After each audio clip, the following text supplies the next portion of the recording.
We have returned! Apologies for the unscheduled absence last week, but there were a number of factors at play. Number one, I was very sick. Number two, I injured myself again because I'm an idiot.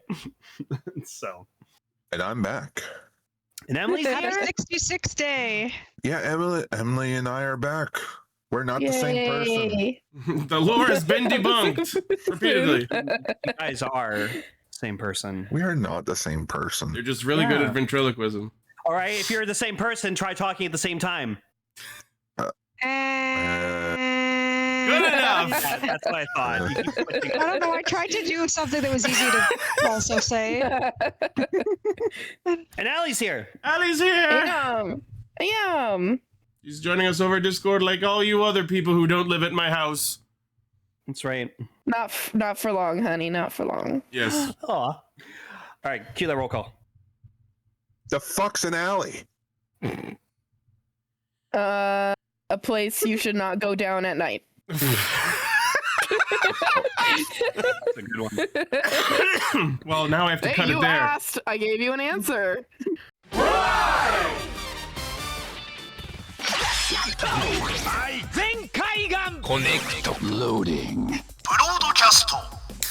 Perfect!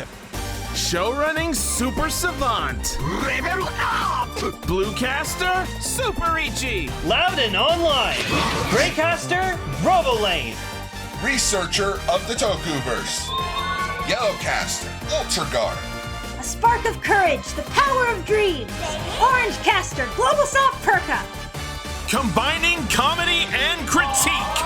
On air since 2014. Radio Sentai Castranger! Welcome to Radio Sentai Castranger, episode 589. It's episode Escavalier, is that the name? Escavalier? Snail. Escavalier. It's snail. S Cavalier. Isn't that how you say it? Probably. Yeah. It's a really cool looking night bug whose stats are abysmal. He's going to California. Oh yeah, it's bug Pokemon. There's no good bug Pokemon. Scizor tells you to go fuck yourself. I mean, there's Buzzwole and Pheromosa. And Scizor! Yeah, but Ultra Beasts aren't legal. So. They aren't Pokemon. What do you Venomon? mean? Excuse me. I mean, I like circuitry. That's Well, okay, hear me out. Bug Steel Also, is a Genesect. really good typing Oh, he's a mythic. until I pull out a Pokemon with Flamethrower, and then you're fucked. Like, sorry, but... Goggle, that's our new pink caster, Allie. Come on, keep up. She was on the last episode in person. It was. I wasn't here. Yeah, we talked about Garo and we censored all the tits with my head. Oh my god, I did not see that. Yeah. Hang on, I got a picture because I kept a picture. Oh my god, of course you did. I want to see Oh the my light gosh. censorship. Yeah, I remember what you're talking about. Oh my gosh. There we go. There we go. The liddies. Oh my god, that's I a- love that. I that's love The a- that. liddies. Is That's at Garo Gar repellent? I know, every time we talk about Garo, freaking Gar's just like, By the way, speaking of Gee, I don't Garo, know, guys. Maybe it's because we're dropping it in at like not even at like the most friendliest place to start. Just like we're watching this. It's like Where can I Well, find the uncensored version? I need content. Watch go the watch movie. Yeah, YouTube. YouTube has it uncensored. they are on It's YouTube. literally on YouTube, yeah. By the way, speaking of Garo, I've reached Goldstorm's show. I guess you could call it the 5th season, maybe 6th. It's the. What year is it? I think it's 2015. I'd have to check, but it's the second Ryugaverse show, and this is the series where Decade's actor shows up as a villain. Woo! Good shit. I think Yeah. his name's like what, Rose? I think. Well, his character name is Zynga, but I think his knight name is Rose with a Z. Okay. Ooh, that's cool. I think. I'm only like 5 episodes into it. Oh my gosh, that image. Oh yeah, Garo's full of like Amano-esque nightmares. Listen, that was a banging design though. Yeah. That girl was hot, not gonna lie. That's there's- 100% an HR Giger picture. I was thinking that looked like some like Yoshitaka Amano Final Fantasy artwork.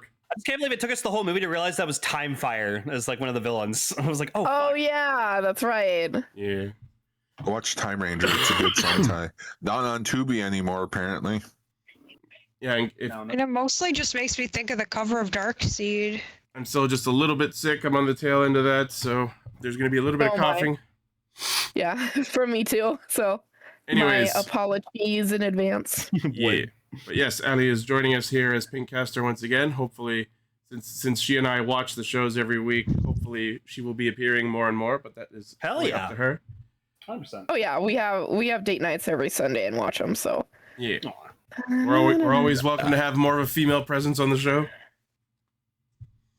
Yeah, it's been a while. Like, it's just been me over here, the female character. Good old Emily. And yeah, Emily's here. Hooray! Yep. Okay, I know Ichi actually wanted me to visit you, Emily, at one point, but I don't think we got time. We should. No, we. I would definitely like to meet you sometime. We'll figure it out. Right now, we're planning on her next visit. To see. I go. Yeah, my next visit should be in December. So. Yeah. Okay. Cool. So now you're probably thinking like, oh, we have a double episode this week, so we're probably going to be talking a lot about those 4 episodes.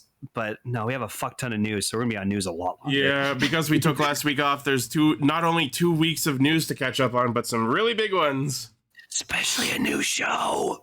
We'll get to that in a moment. But first, our topics for this week will be Zeztz episodes 39 and 40, and Gavan Infinity episodes 18 and 19. You're ripping my heart out, Gavan. I don't like it.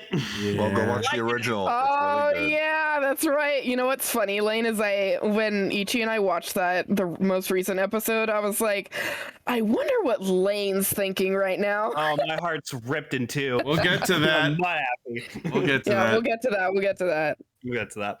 All right. Well, before we do, we have some news to talk about. It's about Noobs mode. All right. It's here. The show that will be airing after Gavan Infinity has been formally announced. The rumors were true. It is Kakusei Hunter Omegahorn, aka the halfway point between Pokemon, Monster Rancher, and a little bit of Ultraman?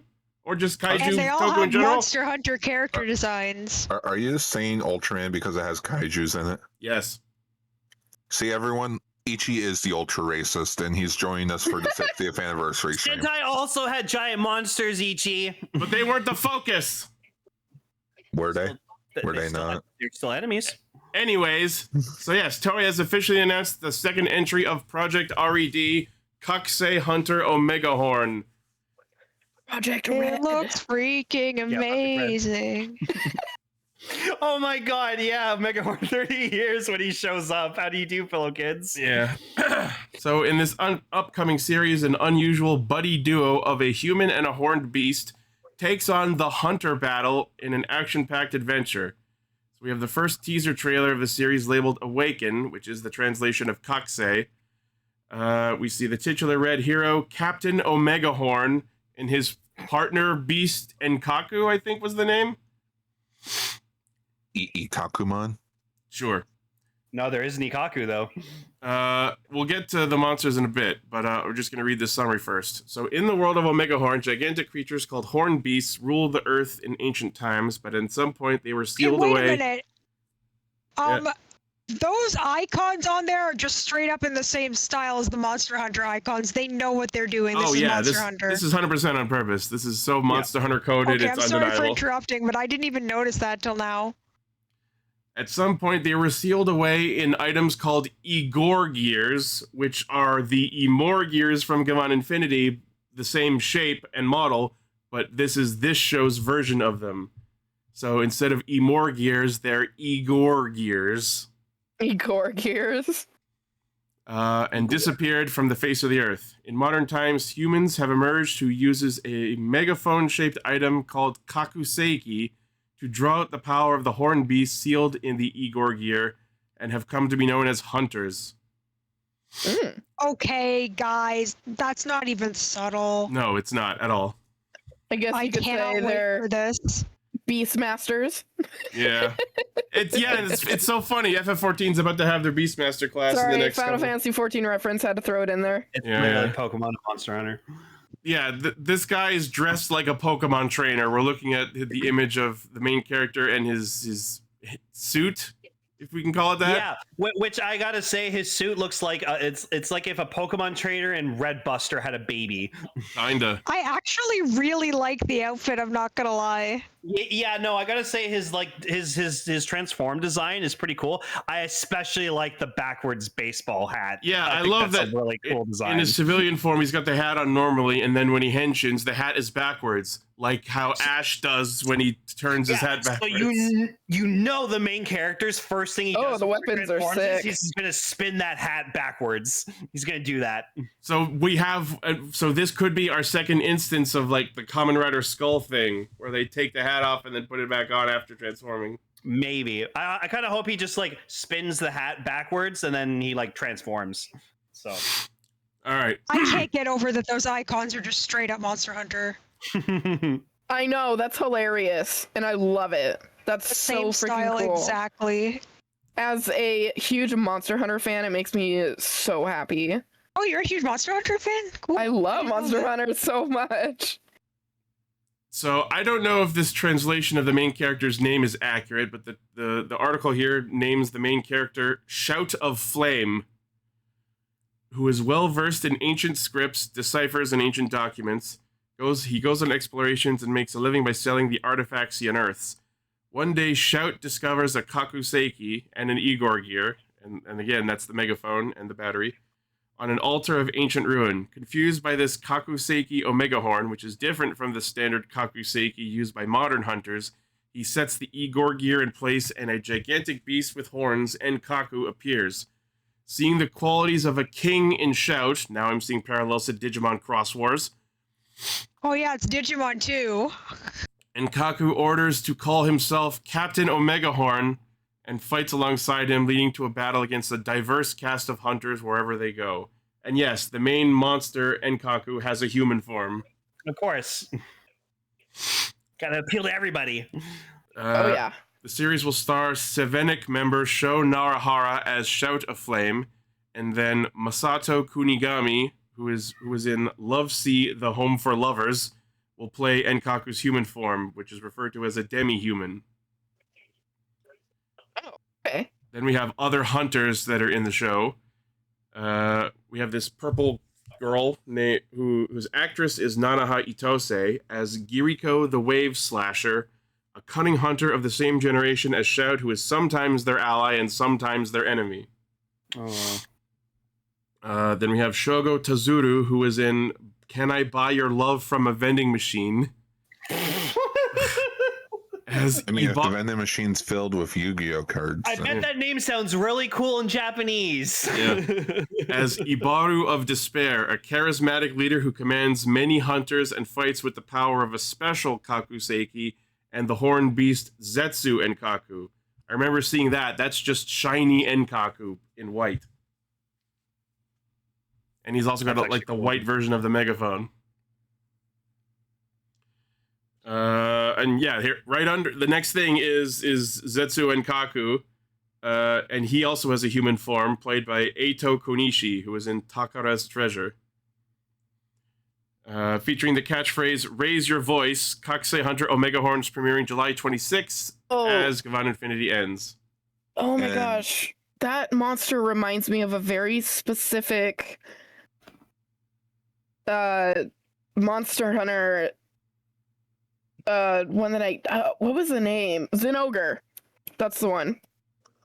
Yeah, it looks one of them exactly like also Zinogre. One of them also looks really close to Nakarko, so. That's true. And there's also Lagombi, but edgy. Yeah, so the social media for the new show has already been putting out a bunch of promotional images, and we already know that there's at least, so far announced, I believe, 51 different monsters.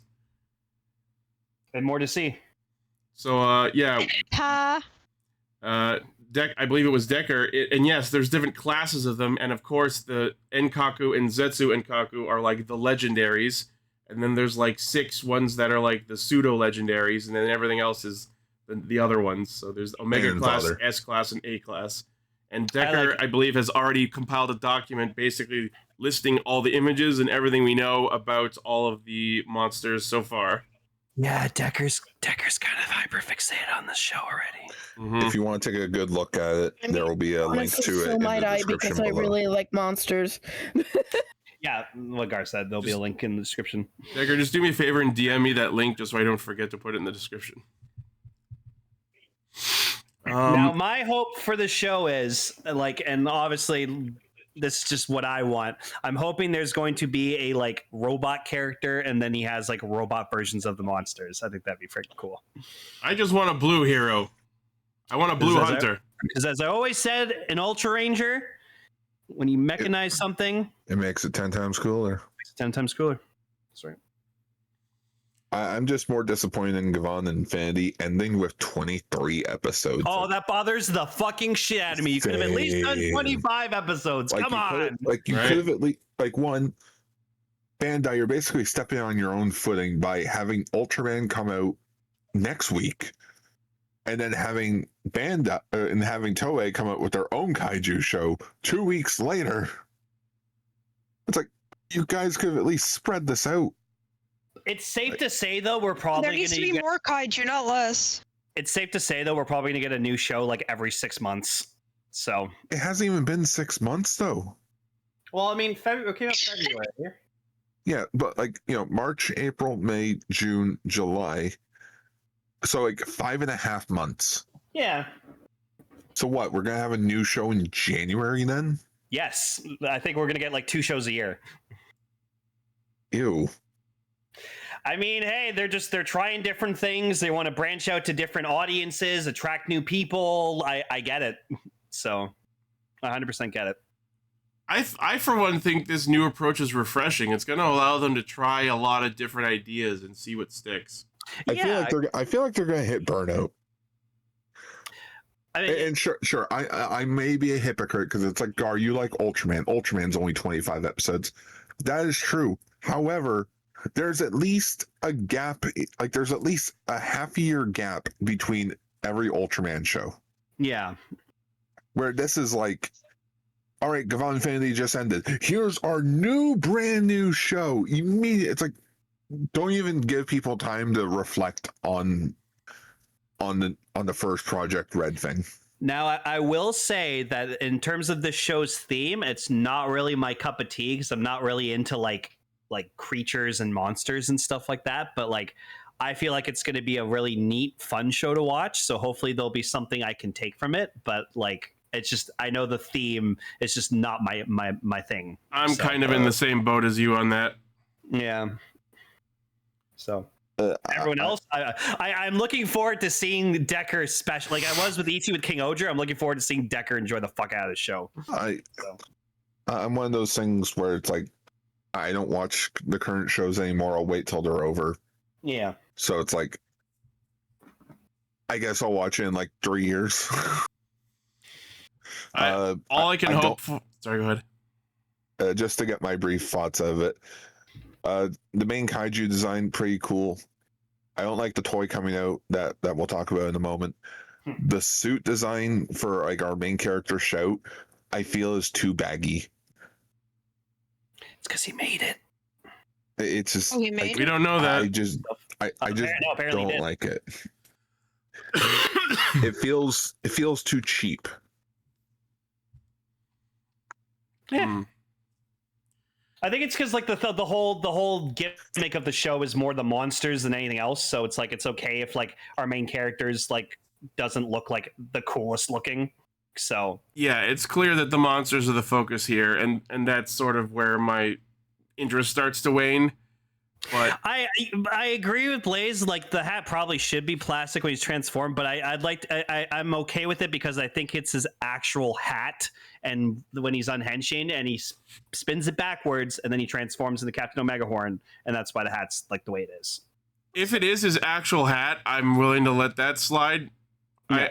It's the kind of like loose and baggy design I'm not fully opposed to. I do think the suit is kind of cool. I really like that like analyzer computer thing he's got strapped to his shoulder. That's his changer, apparently.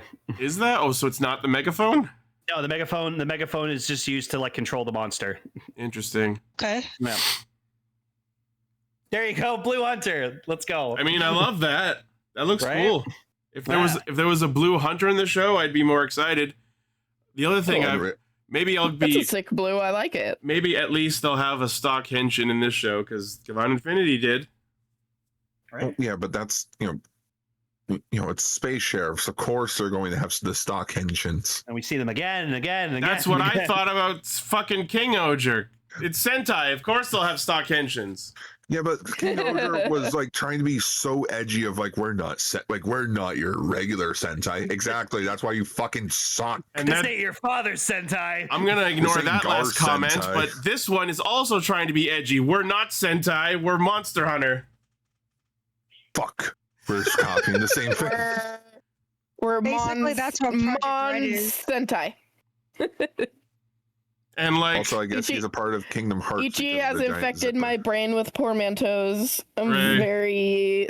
Blah, blah. Welcome to my almost 20 years of knowing this man. don't expect the suit to fight Terra. I could see him not participating in combat, but then the question becomes, why the fuck does he have a suit at all? Merchandise. He just wants to look cool. Yeah, you gotta. It's our main character. He's got to have some kind of appeal. Like, you gotta have an in-suit character so that the actors can go film the B-roll footage. That.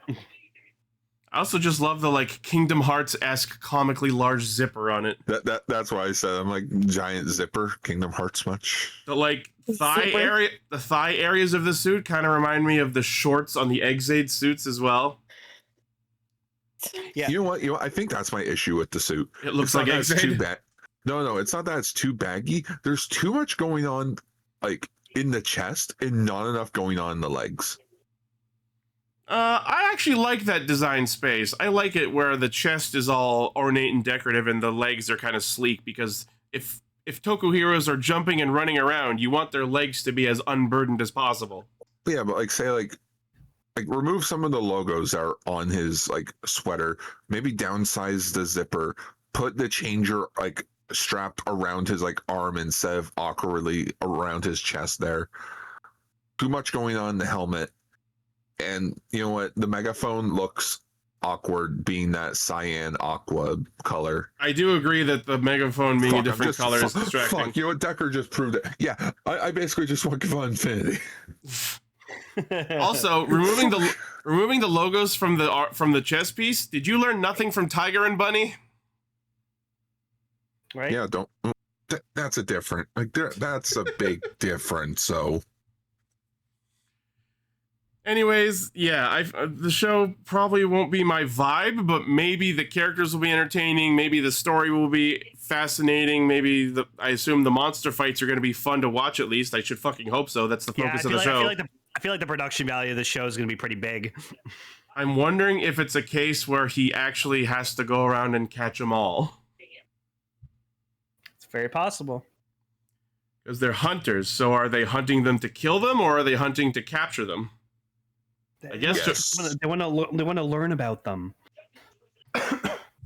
Is it a case where they're just breaking out like on their own, or is there a villain releasing them to cause chaos, and then the hunters go around resealing them?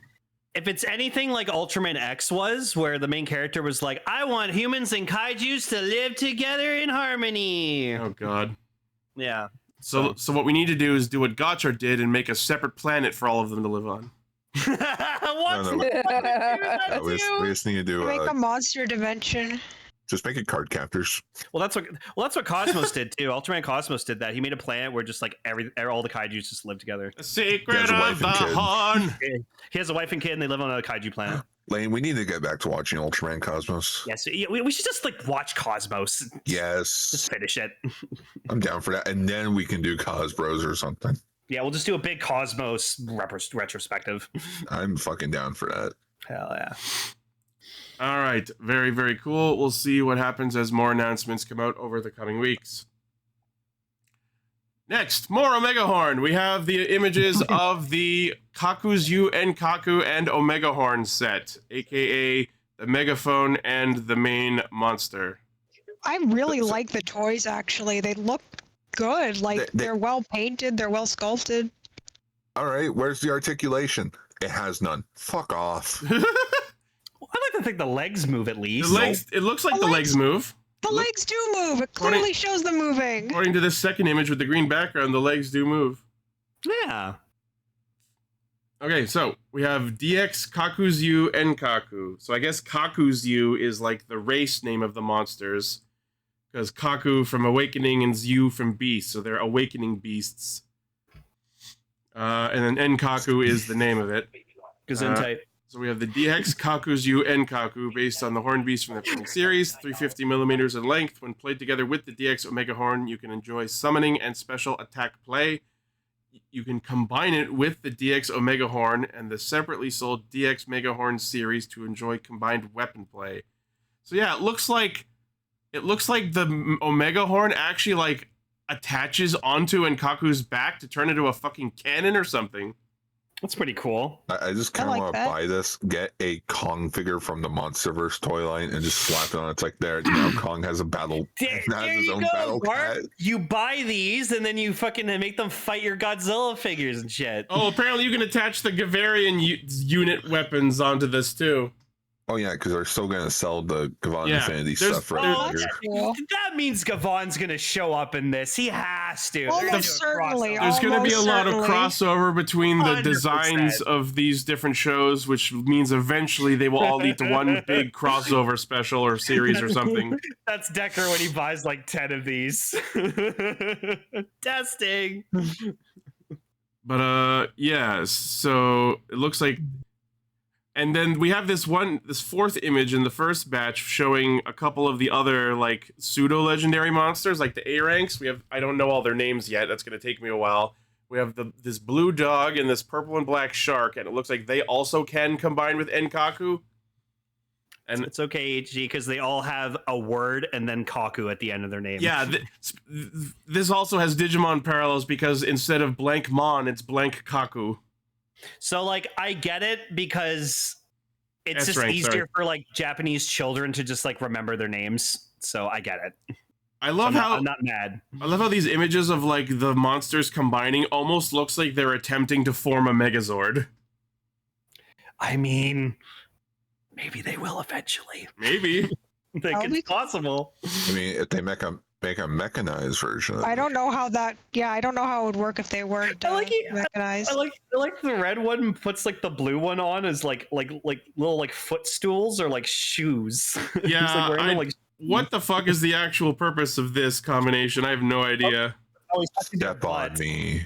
That's what it is. Step on me. The dogs become knuckles for Enkaku, even though it doesn't seem like he can stand up in order to punch properly with them. I will say I'm happy a bunch of these monsters are like bipeds because like everyone knows my opinions on quadrupeds. I'm not big on quadrupeds. He hates them, especially in gear because back in the day when kaijus were shown on like four legs, the hind, like the back legs, the suit actors would be on their knees most of the time, so they're not even walking on their actual four legs. It's like two God. front legs and knees. Yeah. Also, every time you say his name, I just keep thinking Ikakumon. Enkakumon!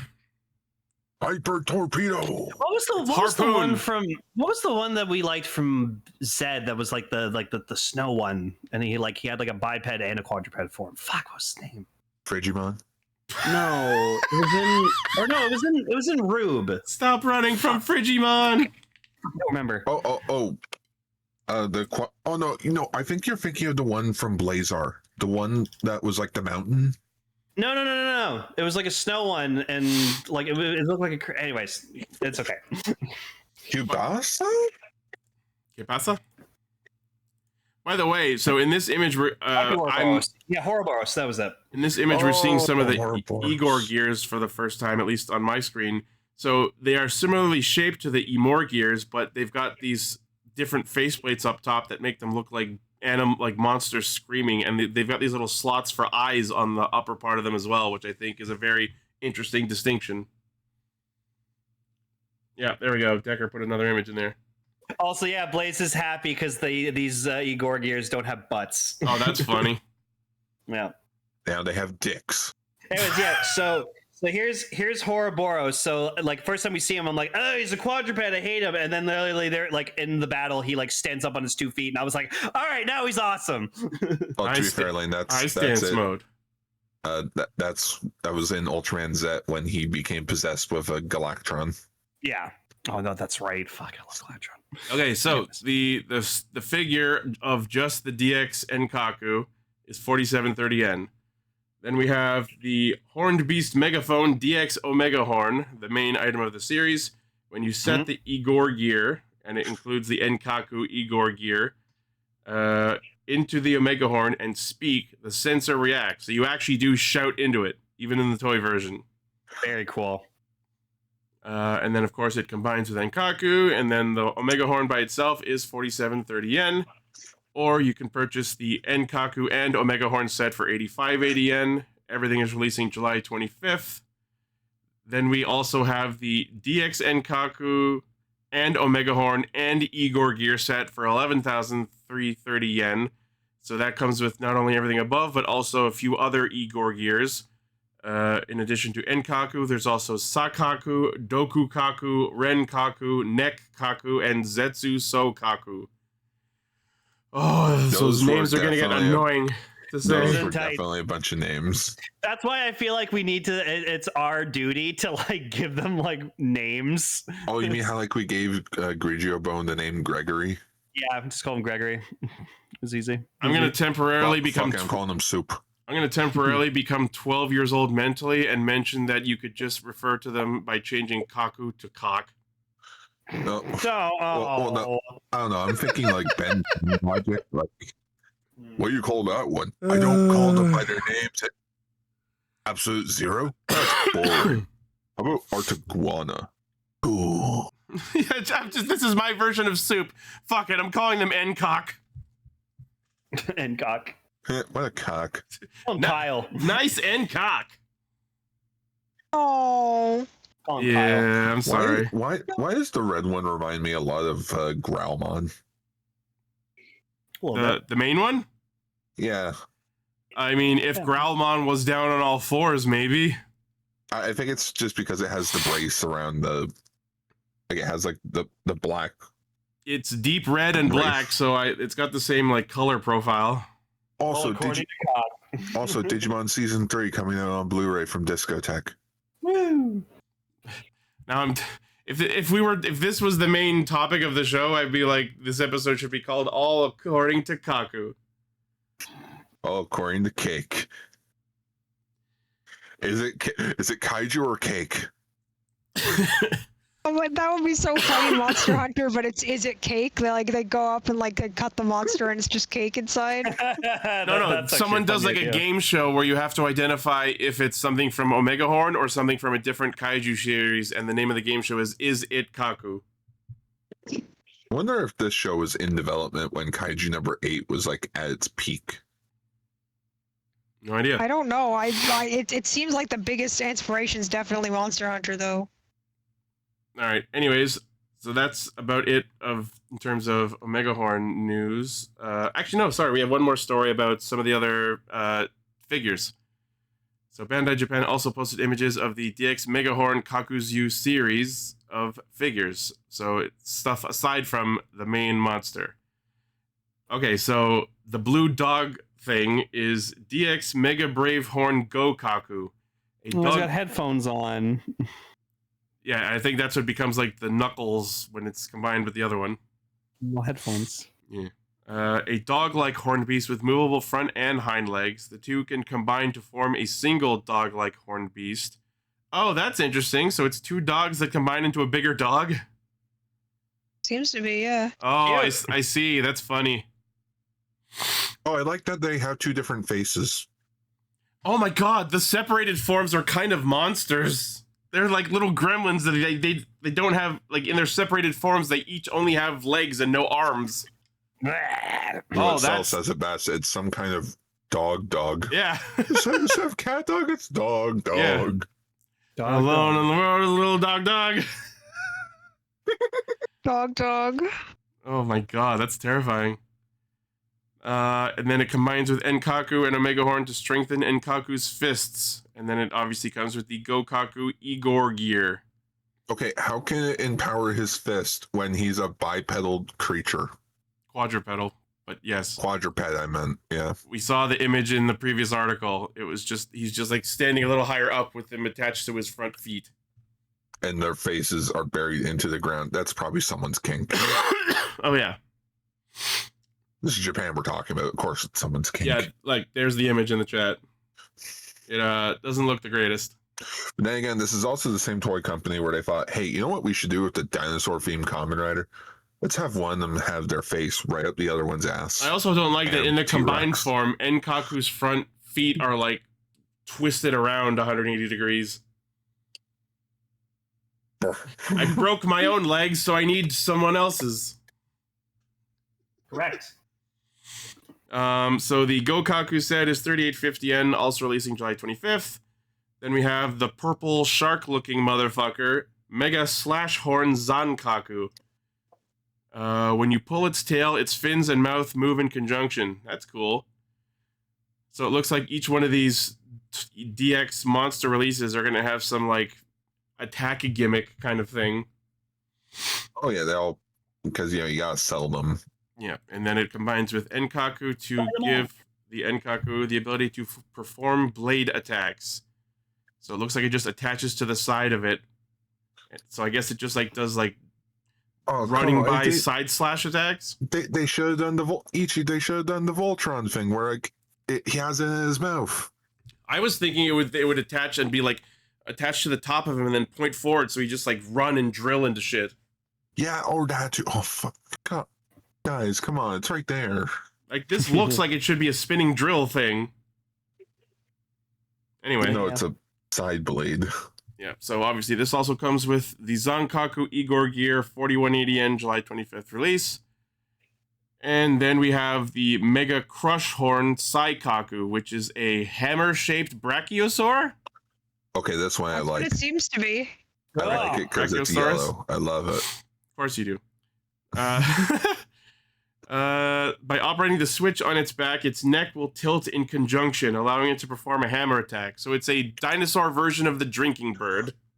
You're gonna make millions off of this. Millions. In this house, we obey the laws of thermodynamics! Oh yeah, this Beast Wars long neck.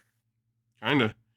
And then obviously it combines with Enkaku and attaches to the become other a side hammer. to become... How the fuck do you even attack with that, the way it's positioned? That's dumb. It is. Like, some of these, I feel like they were more focused on, look how cool it looks. Don't really combine it, though. We didn't try. The fact that these are all attaching in different positions means eventually they will attach all of them together at once, like a Megazord.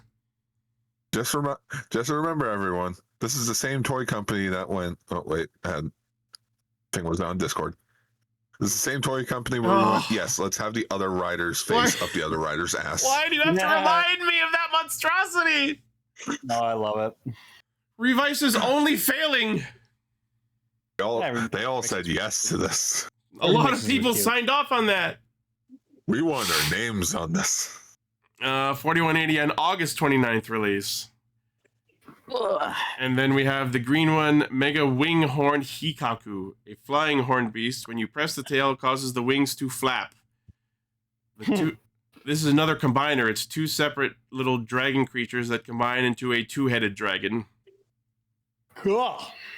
And then that combines with Enkaku to give it wings. However, due to the kaiju's physical size, it could not fly. Honestly, out of all of them, this is the one that's the most straightforward. I kind of like this one the best out of them in terms of the functionality. You got wings. You glow in the dark. You talk. Comes with the Hikaku Igor gear, 4950 yen, August 29th release. So there we go. There's our, like, starter set of Pokemon. Your wings do that whoosh thing. All right. Which one of the what the fuck Kakus use? Which one is your favorite? Post in the comments. I like the hammered dinosaur. I like the combining guys. I like Ikaku because it's a giant, like, demonic beaver. I haven't looked at all of them, so I don't know which one I actually like yet. All right, that's that. And then we have the DX Igor gear sets separately from the figure releases. So these are sets of the Igor gears by themselves, and they have different modes they swap between. I gotta say, I really like the art of these things. Especially the way the like eyes switch between modes when you press on them or rotate them, whatever. Yeah. Looking at this first image here, it looks like they're all the rotary type and not the push button type. But we'll see. You know what, these ones remind me a lot of Gochizo's with the eyes. Yeah, kind of. I see it, yeah. So Igor's gear set 1 comes with Denkaku and Sakaku, which are this and that. Oh, this looking like rhino beetle with a fucking chain ball hanging from its horn. That's a cool design. July 25th release. Then we have set 2, which is Dokaku, the Mega Poison Horn, and Mokaku, the Mega Fierce Horn. Interesting. July 25th. Then we have set 3, Renkaku, the Mega Sickle Horn, and Jukaku, the Mega Heavy Horn. It's a fucking steamroller crab. Yeah, lobster? No, it's a shrimp. Oh, Yeah, I think it is a Like a crawfish or something. interesting. Set 4 is Hyokaku, Mega Ice Horn, and Nekkaku, Mega Heat Horn. Oh, that like lava bull is actually pretty badass. Didn't we have a Pokemon like that? Canterupt. Camerupt. Camerupt, yeah. Kinda. Then we have set 5. There is an Ikaku one. Mega Threatening Horn? Holy shit, that's someone's sleep paralysis demon. That's oh Ikaku. my god. That's Ikaku. That's a beaver. Mega Threatening Horn? That's a beaver? That's a beaver, apparently. I was going to say, that looks like Vegas when he enters Godzilla mode. That looks like some sort of like forest cryptid. It's just Vegas. I like it, though. That's my favorite one. Then the Fun Kaku? Mega Powered Horn. It's a seahorse with wings. Interesting. These designs are out there. That's September 5th. Then we have set 6 with Kyokaku, the Mega Narrow Horn, which is a horned rabbit. And the Yokaku, Mega Melting Horn, which I guess is like an acid frog or some sort. Some sort of amphibian. It's a mucus. Yeah, Funkaku. I know it's Funkaku. I would just call it Funkaku because that's how the word looked. Ginkaku. Yeah, that is September 5th as well. Interesting. Huh. All right. And next we have the Omegahorn Limited Edition Emorgear campaign. So it looks like on July 25th, participating toy stores will give away the Emorgear Gekido Emorgear RED version if you purchase any of the Omegahorn merchandise. And it looks like it is a solid red version of the Gekido Emorgear. Very cool. Very cool. It is like one of the rotary ones. It's not the DX like push button ones. But it's very cool if you're looking to collect all the Emorgears. Yeah, limited edition campaign until supplies last. Nito Burrito. All right, and that's all the Omegahorn stuff for now. Oh. Oh boy. All right. Next news story, we have the official episode count for Zeztz. It is going to end at episode 50. Woo! Okay, I like it when it's nice and even. Yeah. Actress Maho Horiguchi, who plays Nem, thanked fans who watched episode 39 and confirmed that there are 11 episodes left. So we will be ending at 50. I will say with the announcement of Zeztz ending at 50 and then the Omegahorn news, as the guy that runs the feature topic schedule for the podcast, I had to, no joke, I had to change the podcast schedule around 3 times within the last week. Sorry. And I had to, like, it's not your fault. Well, Okay, slightly your fault because we had to bail on last week. I was just sick. Oh, dude, I was ready to flip tables. I was like, I'm so fucking done. Oh, I'm done. All right, very cool. Next, we have more info on the Zeztz and Gavan Infinity summer movies. More trailers have been put out, more posters, more titles, more story details. more Metabots, more power. Yeah. So the Zeztz Farewell Mission movie is being written by Yuya Takahashi and directed by Kazuyakami Horiuchi. Film tagline is "Take Back the World." The theme song is "Dreams Never Sleep," performed by NCT's Yuta. Then we have Chou, Uchuu, Keiji, Gavan Infinity, The Day the Sun Cried, written by series head writer Atsuhiro Tomioka, directed by Hirofumi Fukuzawa. And the tagline for that film is "Those tears will illuminate the universe." All right. In Zezt's Farewell Mission, the National Police Agency is bombed. The perpetrator was Baku Yorozu. The National Public Safety Commission, the highest authority within the police organization, orders the Paranormal Affairs Division to apprehend Baku. However, Odaka and Fujimi could not bring themselves to believe that Baku had committed terrorism. The Public Safety Commission Chairman Shuma Kuman declares to the nation that Baku and Code are enemies that must be defeated. The popular celebrity Nem began an emergency live stream and addressed the nation. However, people doubt Nem's words, wondering if she is fake. Convinced of Baku's innocence, Odaka continues to pursue the culprit. Cannot ignore the fact that a man who has fought to save the world is being condemned by the world. He tracks down the mastermind behind it all, Kamen Rider Mugen. Zeztz and Nox stand together against Mugen, but they are cornered by his overwhelming power, making full use of daydreams. Just as Mugen's terrifying plan is about to be revealed, what ruthless decision will Baku make, and what unexpected action will he take? In a world where everything is slowly falling apart, the fates of Baku and Odaka and of the people are crumbling. Is this a reality that can still be undone, or an irreversible nightmare? The most unprecedented mission in Zezt's history on the big screen. That's exciting. All right, and then in Gavan Infinity, The Day the Sun Cried, negative emoji emanating from Alpha coalesces into a massive void that swallows the sun. The world loses its light and is engulfed in deep darkness. Amid this emergency, Director Corell receives a terrifying transmission. A freaking roaring. I'll return the sun in exchange for Gavan's life. Ooh. Yeah, that sounds like something that Maku would do. Gavan Infinity arrives at the location and finds Gavan Killer, his most fearsome enemy who has vowed to exterminate all Gavans. The killer's true identity is Makoto Hase, a senior detective who Reiji looked up to. He uses the secret weapon against Gavan, anti-Gavarian particles. At the same time, effects of the lost light spreading across all dimensions. To reclaim the stolen sun, all the Gavans, Bushido, Luminous, and Raya, gather across dimensions. What is the true purpose of Gavan Killer, this formidable foe unlike any they faced before? Will the Gavans be able to restore the sun's radiance once again? Probably. No. Don't worry, guys. Well, I think we'll just beat them the same way that Hunter Killer was defeated in Gavan. We'll just chuck him in the fucking space. Hell yeah! I mean, like no joke. Episode 30 of the original Gavan show is like, there's a spy in Dawn Horror. Maybe it's the guy that was the space sheriff. What? Exile him. All right, chuck him into deep space. It's like he's just straight up fucking dead. They just chuck him. I can just hear him screaming as he's getting thrown out. No. Like, Lane, have you ever seen 2001: A Space Odyssey?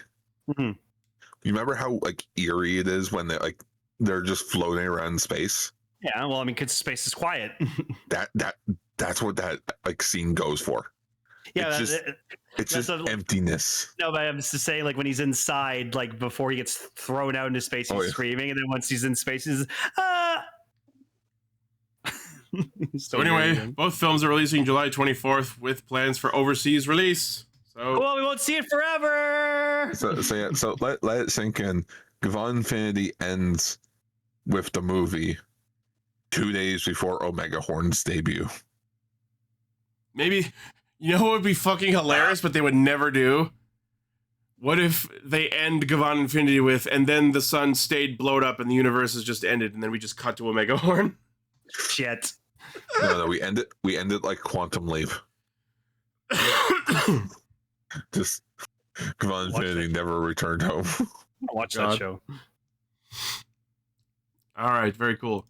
Next, I think someone needs to tell Toei what the definition of memorial means, because Gavan Infinity has not ended yet, but we are already getting a memorial edition of the Gavarian Blade. No, but like you said, the sun gets destroyed, and then the Gavan Infinity universe ceased to exist. So now they're making a The memorial of the sword. In memoriam. Memorial. of the sword. Yeah, Sure. the sword is the thing we cared about. So yes, Premium Bandai posted images of Gavarian Blade Memorial Edition. Compared to the DX version, it is 750 millimeters in length, 140% the size of the DX toy. The silver parts were previously molded in color, are now painted, and the texture and level of detail have been greatly enhanced. Should have a variant trigger first. Item features modes for 6 different Gavans. Hold on. Yeah. Oh, so it's got modes for Amaise and Diagram. That's hilarious. Even though Amaise never actually used the blade, it was just enchanting his wings. That's I was funny. so confused on who you were referring to, and I'm like, Gavantar. I was like, Gavantgar. Oh, Gavant. Also, the sword, despite being a retool from the Avataro blade, it's like, really? Oh, I had forgotten. Why'd you have to remind me that? So everything comes back to Dawn Brothers, Ichi. Because I see, I'm used to watching the original Gavan where, like, his blade is his signature weapon. Yeah. Where this, they're like, they even try. We didn't even try. By the way, Allie, if you have anything to say about any of this, you're welcome to speak up. Oh, no, I'm fine right now. I was quickly checking out a new game, but I'm still listening. All right. Features modes for 6 different Gavans. The LED lighting pattern and attack sounds change depending on each Gavan mode, recreating effects from the series. And of course, it's got background music tracks, the theme song, and What's a Hero. Lighting and sound are synchronized, making it highly satisfying and memorable collectible. Does Def Gavan not use it? Nope. Oh. He's got his own sword, I think. Oh, so it'll be a repaint. I don't think he has does he have a sword? Oh yeah, he has the repaint. Or the dark repaint. I remember because it's got the busted license on it. He's basically got everything a Gavan Infinity does, just repainted. Everything you can do, I can do, Blacker. I know everything you're going to do because you know everything I'm going to do. Strange, isn't it? No, you can't. Yes, I can. Yes, I can. Yes, you can. No, I can't. Listen, when I say I can. Like the DX toy, the police notebook on the guard is removable. Comes with 1 licensed card. Premium Bandai web exclusive, 19,800 yen, December release. Can you channel, what was it, Gavando? The Gavando? Yeah. Can you channel Gavando in it, though? So it will be coming out long after the show is over. So I guess it is in memorial. It is memorial, yeah. There we go. That works. There you go. Yeah. The people are complaining. I'm like, guys, this will be out after the show's gone.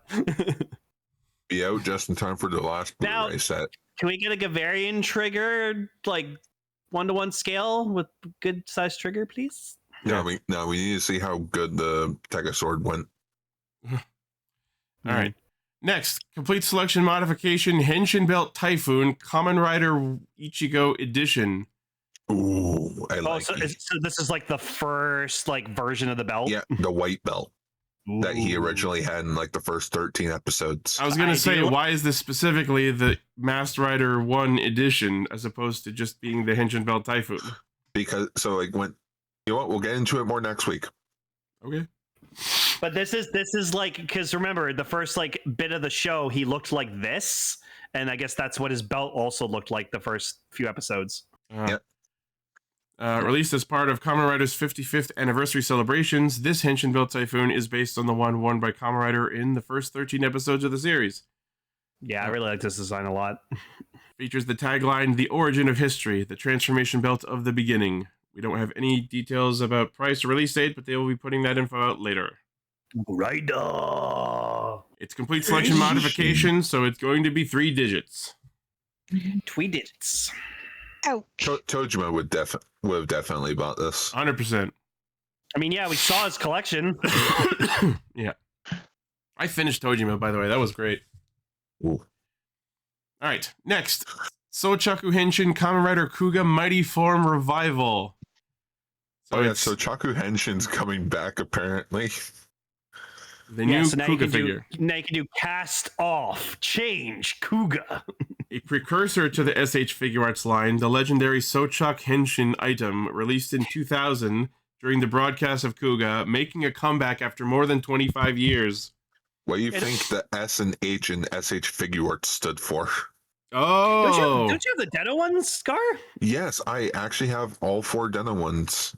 Does it not stand for superhero? Nope, Shochaku Henshin. Oh, okay. Figure art.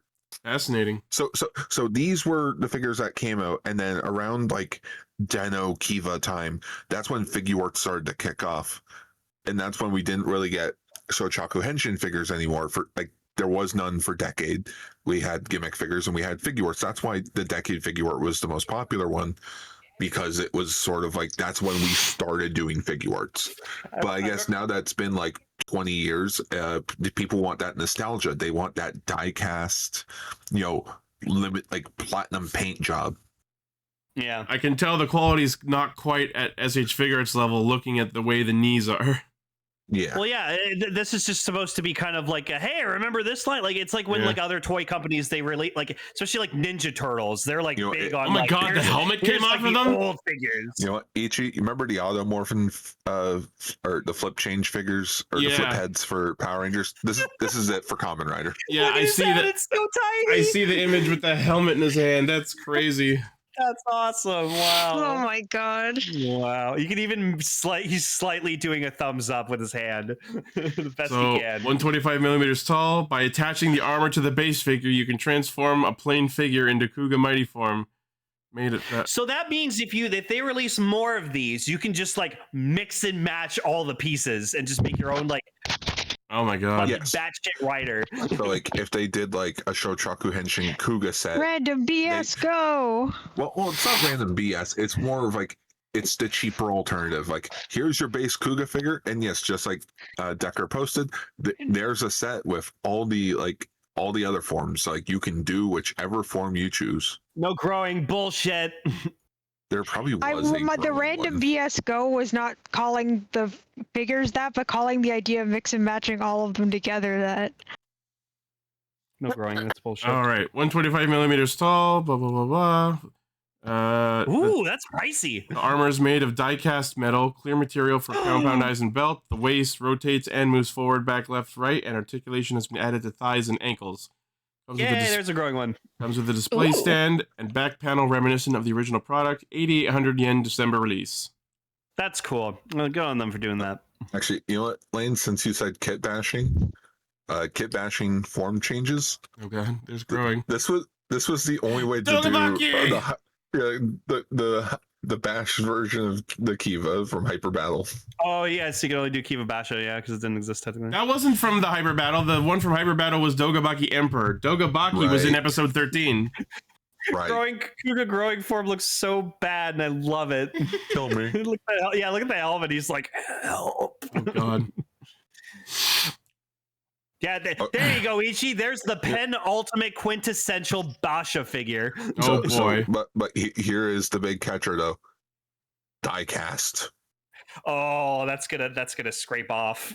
Yeah, it scratches but the feet are also die cast. Oh no. The feet are so heavy. Make you want to die cast? Pretty much. Yeah, it's an ancient art. Yeah, because I remember early figure arts used to have die-cast feet, and then eventually they stopped doing that, and all the community was like, thank God.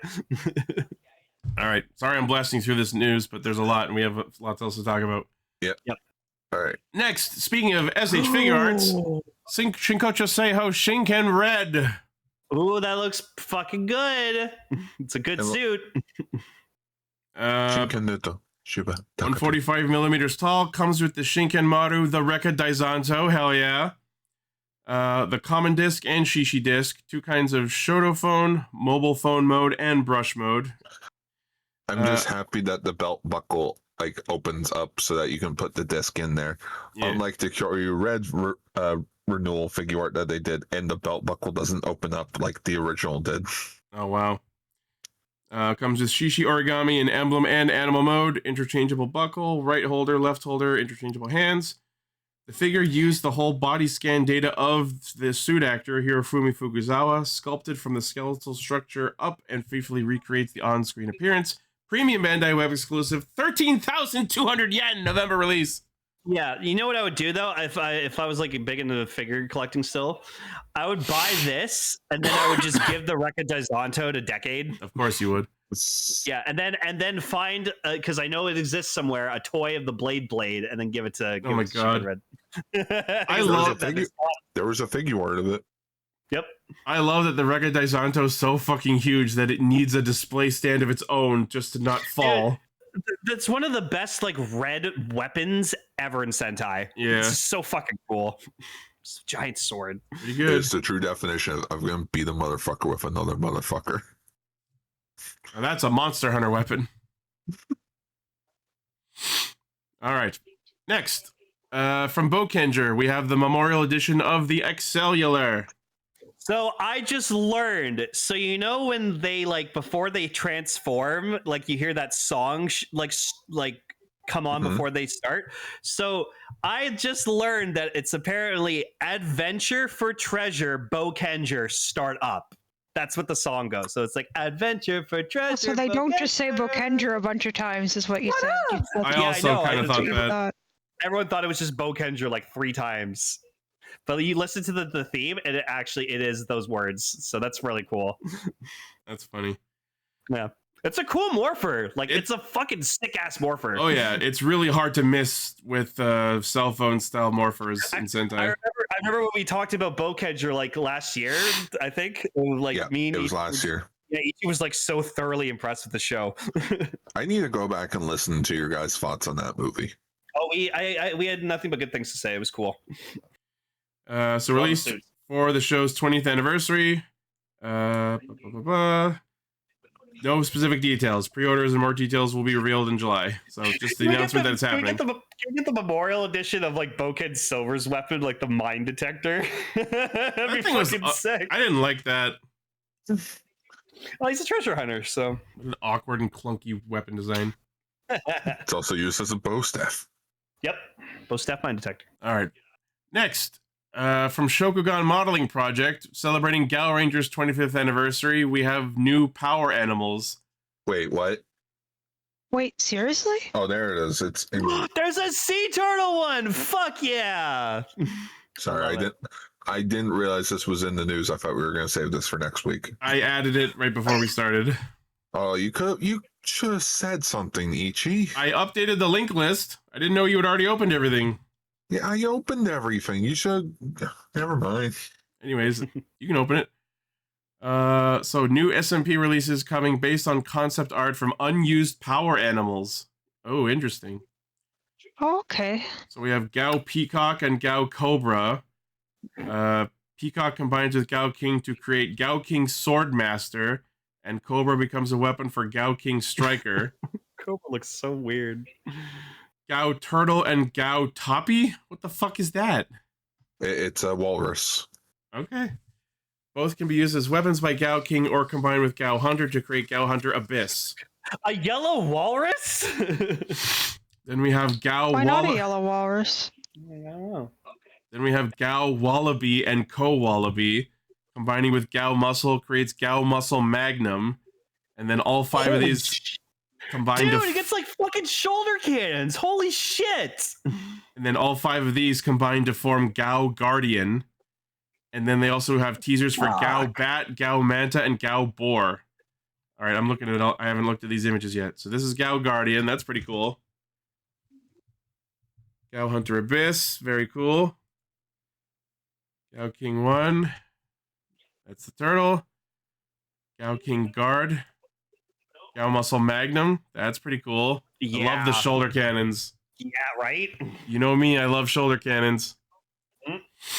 Oh, the peacock is actually really cool design. And the cobra comes in a jar. That's funny.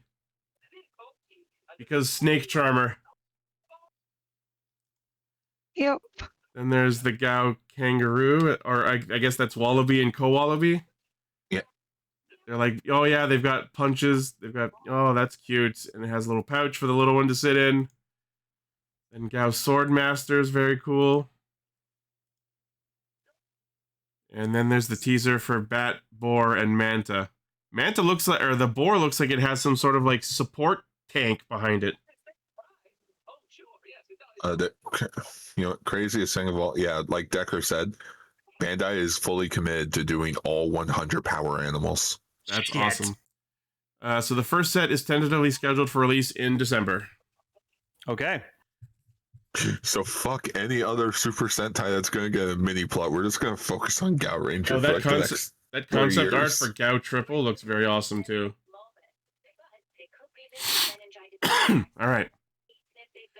Next was some sad news, unfortunately. Suit actor and fight choreographer Riichi Seikei has passed away. Oh, he was the suit actor for Geki Violet. It was reported by director Shunichi Okamura that his friend, suit actor, and fight choreographer Riichi Seikei passed away on the 17th at age 59. He was hospitalized on April 9th for cancer treatment, was transferred to another hospital, underwent chemotherapy. He was Shadow Moon, he was Zuban, Geki Violet, Go on Black, Juzo Fua Juzo, Brajira, Walls Guild, Beatbuster, Dogold, Baron Nero, Geizorg, Sonoza, Dagdead Dujardin, Mad Rex, and Waterito Spindo. Oh my god, what a legend. No, that is a lot of great performances. Yeah. This guy was a fucking goat. Wow, this guy is one of the kings of villain suit acting. Well, yeah, he started off with the big bad of Black Sun, or, forgetting the Shadow Moon. Wow, and he reprised Juzo in Gozyuger. Wow. Very cool. Well, rest in peace, sir. You left an amazing legacy. We did.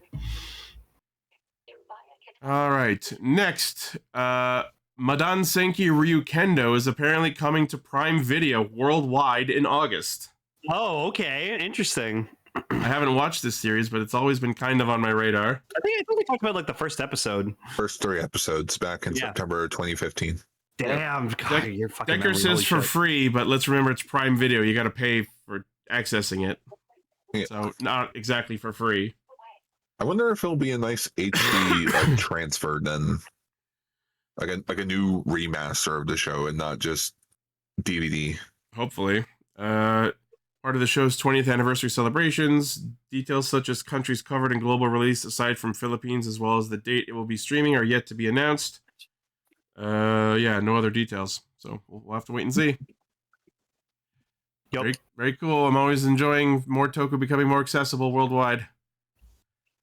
And our last news story is another series that is now fully subbed. Folks over at Geo9875 Subs have finished subbing the 14th and final entry of the Toei Fushigi comedy series, Yugen Jiko Sisters Chou Trian. These look like the chicks like in like Cocker Ranger, where the white one. That's what they are. Oh shit! Okay, never mind. Translated as keeping words. Sorry, go ahead, Gar. Oh no, go ahead. The show title translates as Keeping Word Sisters Chou Trian. 3 sisters, Yukiko, Tsukiko, and Hanako, recruited by a lazy divine chicken god to defend the Year of the Rooster. Okay. This sounds like a Grand Blue Fantasy seasonal event. Well, it's a comedy show. Sure. They met Ultraman apparently. In exchange. Okay, so yeah, about that, this was a legit episode of the show. Oh, they crossed over with Ultraman. You know how they did Ultraman versus Kamen Rider? Mm-hmm. Well, one of the things that Toei not recommended, but basically made a deal with was, if we're going to do that movie, Ultraman needs to appear in one of our shows. And they fight Alien Bolton, and Susumu Kobure, who played Hayata, is actually in the episode. It's like the original OG Ultraman is in the show. Yeah, that's so weird. So apparently in exchange for having them defend the Year of the Rooster, and I don't know what that even entails, in exchange he promises to fix their parents' rocky marriage. Armed with magical jewels, high-tech batons, and sisterly teamwork, They battle bizarre monsters, keep their identities secret even though their faces are fully exposed. It's the Sailor Moon factor. And juggle school crushes and occasional cosmic catastrophes. Yep. Oh, there's Tojima with a chicken. Oh, that's cute. So the other entries in the Toei Fushigi comedy series were Bistro Jureur Subs Baten Robomaru, Maho Shoujo Chuka na Pai Pai, and Bishoujo Kamen Poitrine. I recognize that name. Oh, Poitrine, yeah. Yep, yeah. that is a pretty freaking famous toku show that I'd like to watch at some point. Well, it is fully subbed. Nice. Well, at least fan subbed. So you know how Project Red is like, oh, look at all these various things. Yeah, Fushigi comedy series, which Shotaro Ishimori also worked on this franchise. Well, not franchise, but like series of shows. Yeah. Neat. There was even E.T. parody show that they did. Oh my god. All right, well, that is now a thing you can watch, and that is the news. I'm just gonna go watch the Ultraman episode. You would. All right. Like I already had the green one there. That is the Alien show. Pentoton, that's a name. That is a name. And the first episode's fully subbed on the Toei YouTube channel. There it is. Oh my god. All right, that is the news. We can move on now. It's been an hour, over an hour. I told you. I'm on it. Good morning, That's it. Bye, Gar. Yeah, I guess Gar's dipping out. Bye, Gar. Take care. Bye, Gar. Have a good night. Very good. Now I have to hide his Spooky because he's still in the chat. All right, that's episode 39. Okay, I think I have a tighter grip on the fucking weird cosmology of the show now. Okay. So everyone does wake up from their dream and exist in real life, and the scenes where Baku is not 7 are the scenes where they are awake. But when everyone goes to sleep normally, they are just all logged into the same internet dream MMO world space. It's been long enough that I've kind of figured that out, because the way this whole Codesomnia situation seemed to be was that everyone was permanently trapped in the dream, but no, everyone just freely wakes up and goes to sleep like normal, but then while they are asleep, they are all in the same big, massive, united dream, connected by Codesomnia. I understand now. That was pretty wicked, not gonna lie. If I had a nickel for every time something that I've seen in this last week has reminded me insanely of Homestuck, I'd have 2 nickels. So yeah, Emily, since you haven't been on in a little while, do you want to give your thoughts on any of the previous episodes that you haven't talked about? I can't really think of anything. All right. To be completely honest, nothing much has happened, but also lots of stuff has happened. I don't know how to explain that. Did you like 3 exploding in paper? Not really. Oh, okay. I figured you'd be like 3 exploding in paper. No, I don't know if that counts as liking it. Well, no, I just thought that genuinely would surprise you. No, yeah, I was definitely not expecting 3 to explode into paper. I'm glad Zero is still a character and hasn't been just dude, thrown off the side of a ship somewhere. It's fucking so shit Zero pulled this week. Oh my god. It's so funny that Zero is fully nonchalantly just going over and examining the paper stacks of evidence that were his former subordinates. It was so cute when he's talking to Baku, he's explaining what he needs him to do, and he just goes, secure the weapon, and he goes, and he's just like, what? Yeah, we're not in the dream. So we're not in the dream, and then he just says everything in Japanese. It's even Zero has problems keeping track of what's the waking world and what's in the dream. Yeah. Also, is fucked over everybody. I'm kind of sad that 3 wasn't removed from the opening. It would have been so fucking funny if instead of his weird smiling face, there was just a gust of papers. Just papers. Yeah.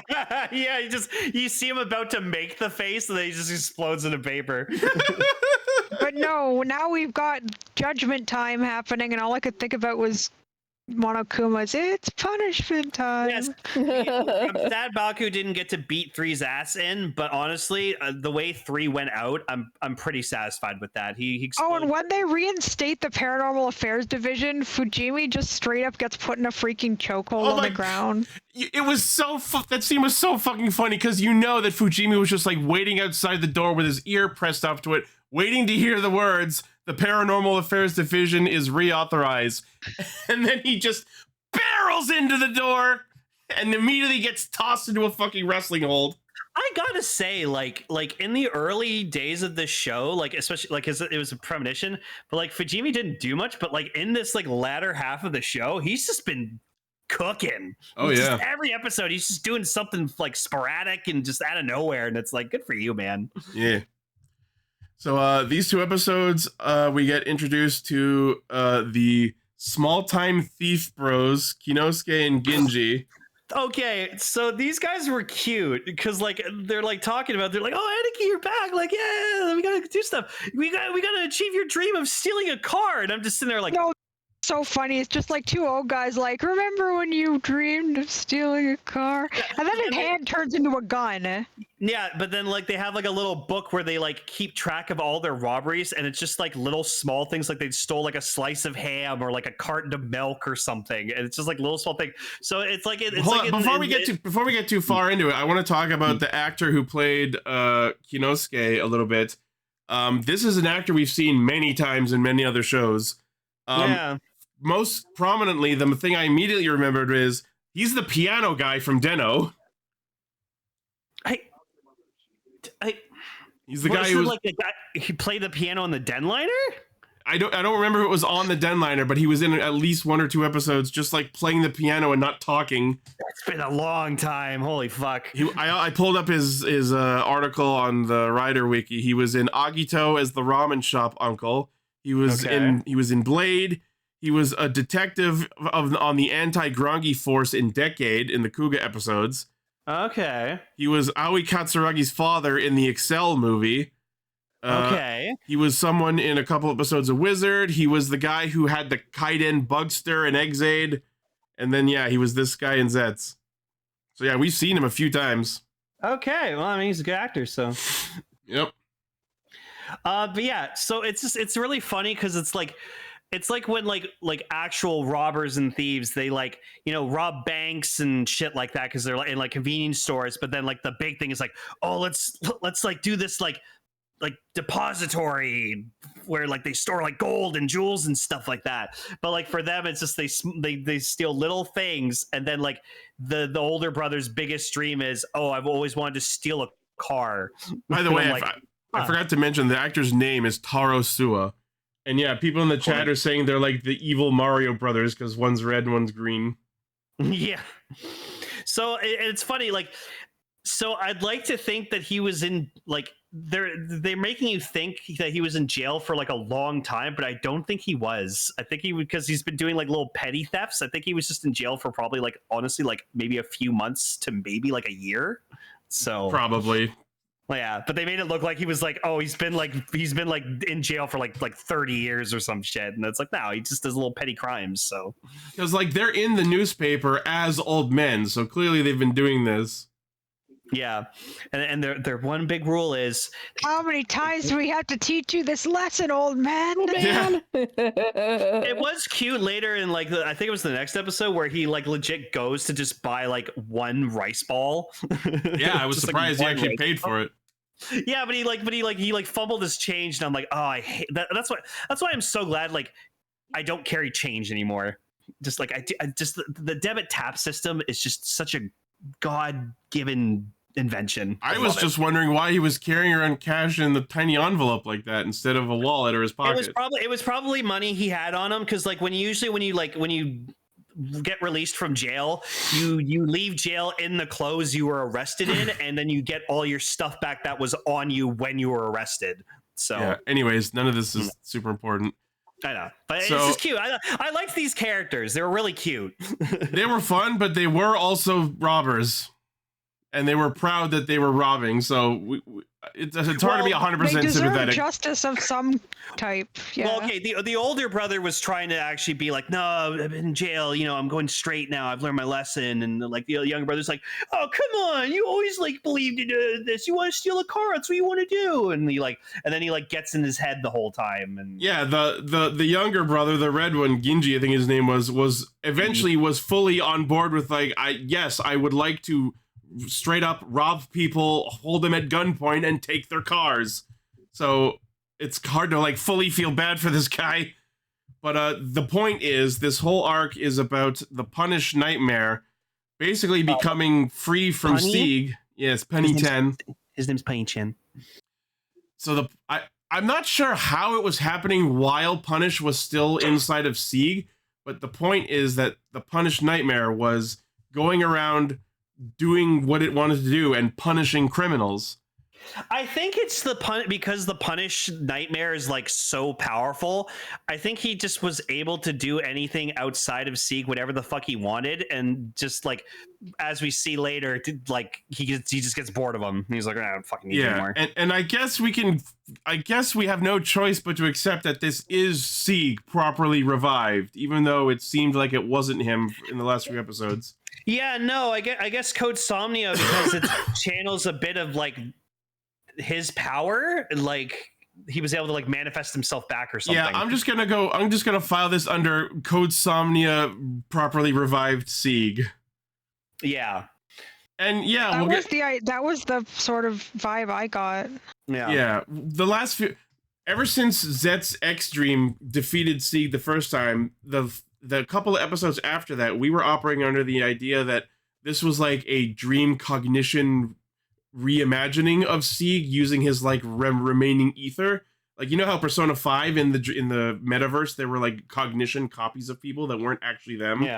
Yeah. That's what we thought that version of Sieg was, but now that Code Somnia just goes, fuck it, rewrite the rules, nothing matters anymore, I guess this is actually Sieg revived. And we'll get into it a little bit more later, but yeah, apparently the gore nightmares have existed since the dawn of man. And this isn't important at all, but it's funny that we now confirm that Sieg is a creationist, because he mentions ever since God created man. No, yeah, I actually wrote in my notes, like, is that confirmed that there's a God in this world who created man, or is that just... Yeah. There's a scene after the Paranormal Affairs gets reauthorized where they're investigating a car theft, and we discover shortly after that it was Ginji stealing a car. But until that clarification happened, I thought they were investigating the scene of Five's murder. I thought they were investigating the blown up car. All right, so where 5 used to be is just a big pile of goop. We don't know that he's goop. Oh, right, 5. Yeah. Sorry, I thought we were talking about 6. Yeah, no, 5's the one who got blown up in the car. I forgot 5 blown up in a car. Yeah. Holy shit. Wow. So as Ginji is going around committing these crimes, he is, through the black case effect by Punish, turning into the gun nightmare. And it ends up happening again to Kinosuke in the next episode, who also starts turning into the gun nightmare. And I'm just wondering if there's a specific reason why it's both of them becoming the gun nightmare specifically. I feel like this is what like should have happened, like, or in the early show, you know, like the nightmares were people. Well, the idea was when in the early part of the show, everyone's dreams were isolated from each other, so the nightmares could only attack individual people and manifest their bad dreams as a way to realize. Now it's all connected, yeah.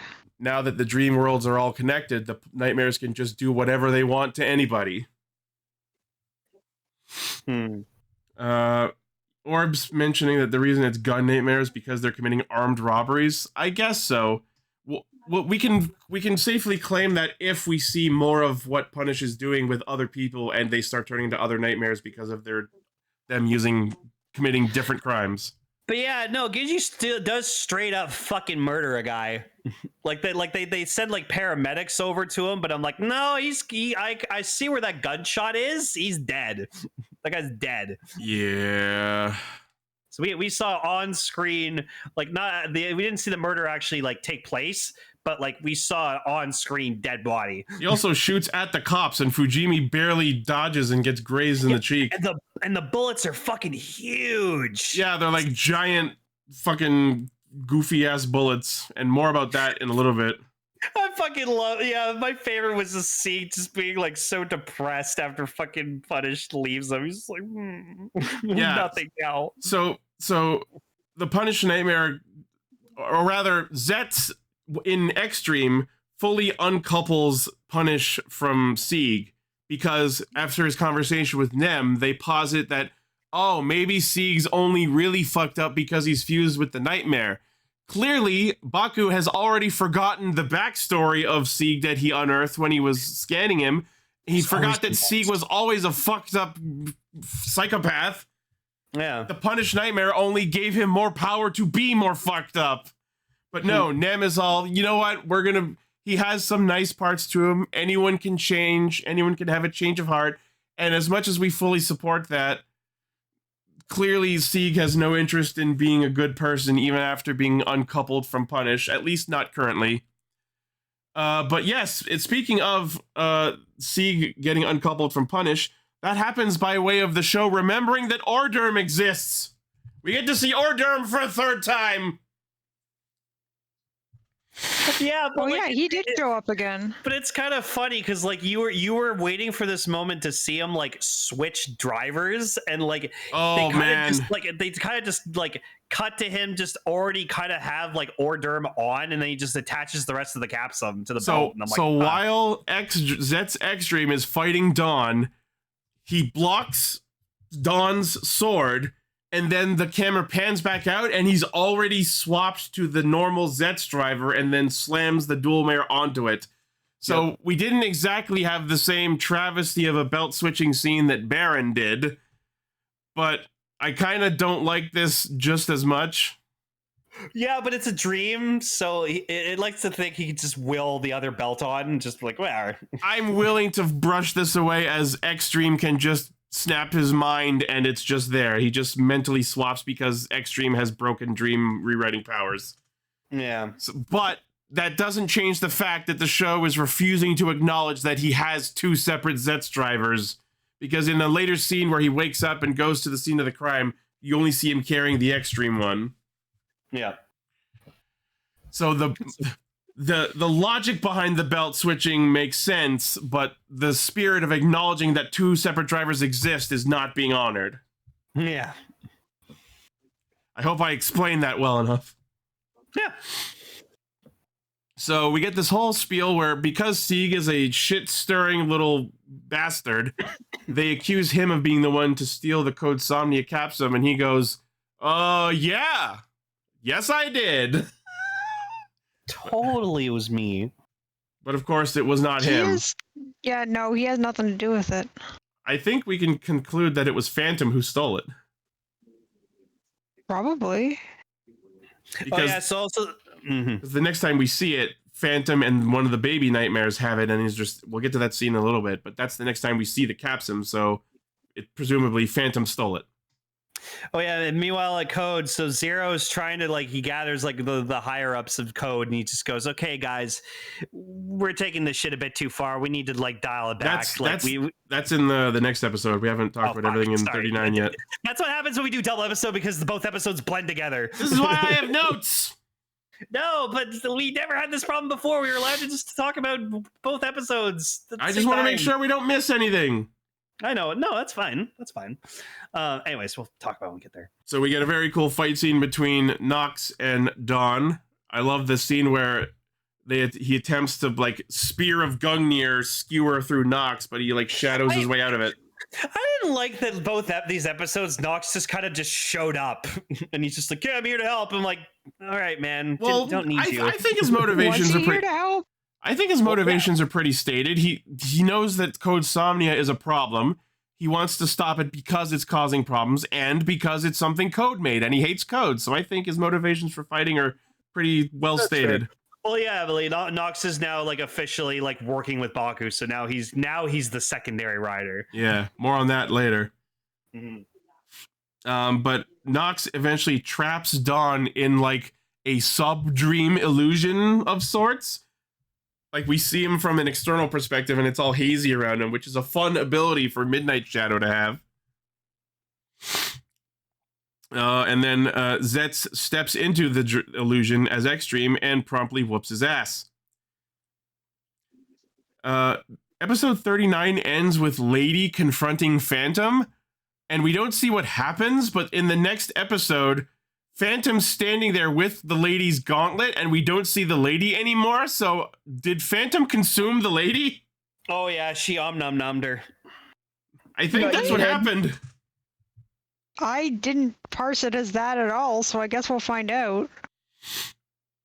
Like, I remember I watched these two episodes separately, week to week, and then I remember watching episode 40 the first time and going, wait, why does Phantom have the gauntlet? Where's the lady? And I didn't remember what happened.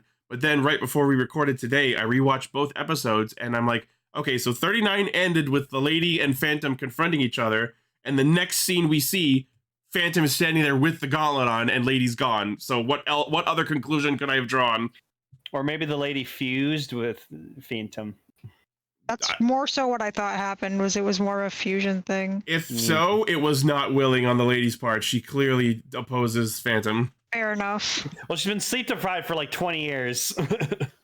That's why I think it's a Phantom consumed the lady scenario. Although I will say, like, we do see shots of what looks like the lady in the episode preview for next one, but maybe that's Phantom just fucking around with everybody. Yeah, because she can be anyone. Yeah, so. because she turned into Nem in her episode, so she's clearly got shape-shifting powers, whether or not she has consumed the lady. Okay, so episode 40. Sieg has been separated from Punish, and he's sulking in the base. They're like, oh, well, no change of heart yet, but obviously it was not going to be immediate because of what I said earlier. He was already fucked up before having Punish in him. So Kinosuke is still going around committing crimes, and now that Punish has finished off Ginji, we didn't talk about that, by the way, so Ginji commits enough crimes that Punish just fully deletes him. He's gone. Yeah, he's like, guilty or innocent. Guilty. So the fact that that's happening is terrifying, so anyone going around doing any sort of crimes, Punish can now just fully delete. Yep. And that's just Punish. We have no idea what the other ones are going to do now. Not yet, at least. Yeah. Now that all four of them are together, like, they're going to do some fucked up shit. That's scary. This episode marks the formal debut of, like, the Shiteno of nightmares. We have our four lords, as it were. But we'll talk about them once we get to that. So we see other criminals are disappearing, as per the police reports, which are most assuredly results of Punish just doing his thing. And yeah, then we have the scene where Zero I wrote in my notes, Zero confronts the stockholders.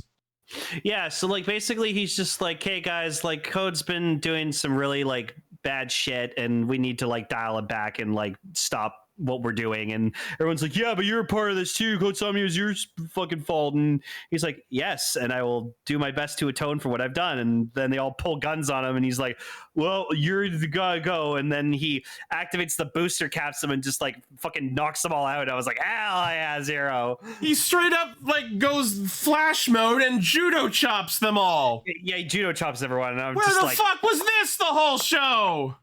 Well, he's the Apparently boss. That's something he can do. Why did he do that to get out of Three's captivity? Because, he's biding his time. Because Billy. Anyways, it's one of the coolest things Zero's done in the show, and I'm glad to see my favorite character doing shit. So. No, I'm glad always to see Zero do stuff. I love Zero. So Kinosuke decides, fuck it, he's gonna go do bigger crimes like his brother wanted to, and tries to rob a lady's car at gun arm point. It was pretty intense. I was like, holy shit. And then he straight up shoots Baku with his gun arm, and Baku goes unconscious again. So fuck, back in the tank for another 20 years, boys. No, but then, like, he goes to the dream world, and then he finds Nev, and he's like, okay, Nev, I need you to get this med kit, and I need you to get this bullet out of me. No, it was so fucking funny. Like, he gets shot IRL, goes unconscious, quote unquote wakes up in the dream world as Seven, and as he spawns into the base, he gets dream shot by the gun's big cartoony bullets. So like, it was like a reverse black case effect, where if you get shot in real life, you get shot in the dream. And Kage is like, why doesn't Baku use recovery? We've seen that he can't use it to heal himself. It only works on other things. Yep. And then he just goes, quick, Nem, get the first aid kit. And then Nem just performs fucking surgery on him. Like, what? What, you've never removed a bullet from someone before? How does she know how to do fucking life-saving bullet removal surgery? It's the dream. Well, okay, so like, I have no medical experience, but from what all the shows and movies I've watched, you gotta take the bullet out because it's lodged in the wound, and then you have to put pressure on the wound to stop the bleeding. And once the bleeding, you have to do the whole tourniquet thing, yeah. Yeah, and then you like stitch it up, and then you patch it with a bandage and wrap and stuff, and then you're. But then also the funny thing is that in the real world, his bleeding just completely stops. And then the two detectives are like, his bleeding stopped. Okay, so that means if I go to sleep tonight and I dream that my knee is magically healed, I'm gonna wake up the next morning and my knee is gonna be completely. Yeah, pretty much. I mean, you might as well try. All right, wake up tomorrow, guys. They'll be like, guys, you're not gonna believe this. So funny. Like, oh, Zeztz. That scene absolutely baffled me. Right? Oh, that's so funny. But yeah, like, Baku's IRL bleeding stops, but like, did the bullet in his real life body get removed? Did it just disappear, I guess? I really don't know what's going on there. Because like, in the dream, they removed the bullet and patched him up with a tourniquet and all that, but like that kind of thing works one way, but not really the other way. The hole in his flesh still has to regenerate, I guess. But then none of this fucking matters because it's a nightmare monster bullet, so what the fuck does any of this really matter? Yeah. It was just funny to point out. So yeah, because of the crime of attempted murder, Punish turns Kinosuke into another full gun nightmare. But before he can get deleted, Seven bikes into the dream world and stops Punish from fully completing the punishment. And as Nox also is here, we have our first double henshin of the show. Yeah, 40 cool. episodes! It took 40 episodes for us to have our first primary and secondary rider double henshin, but it's here. Yeah, Ichi likes stock henshins and double henshins. Oh, it was good though. It was good. Oh yeah. We see them both go into their final forms. And then Extreme just pulls out the plasma form weapon for some reason. Sure. All right, sure.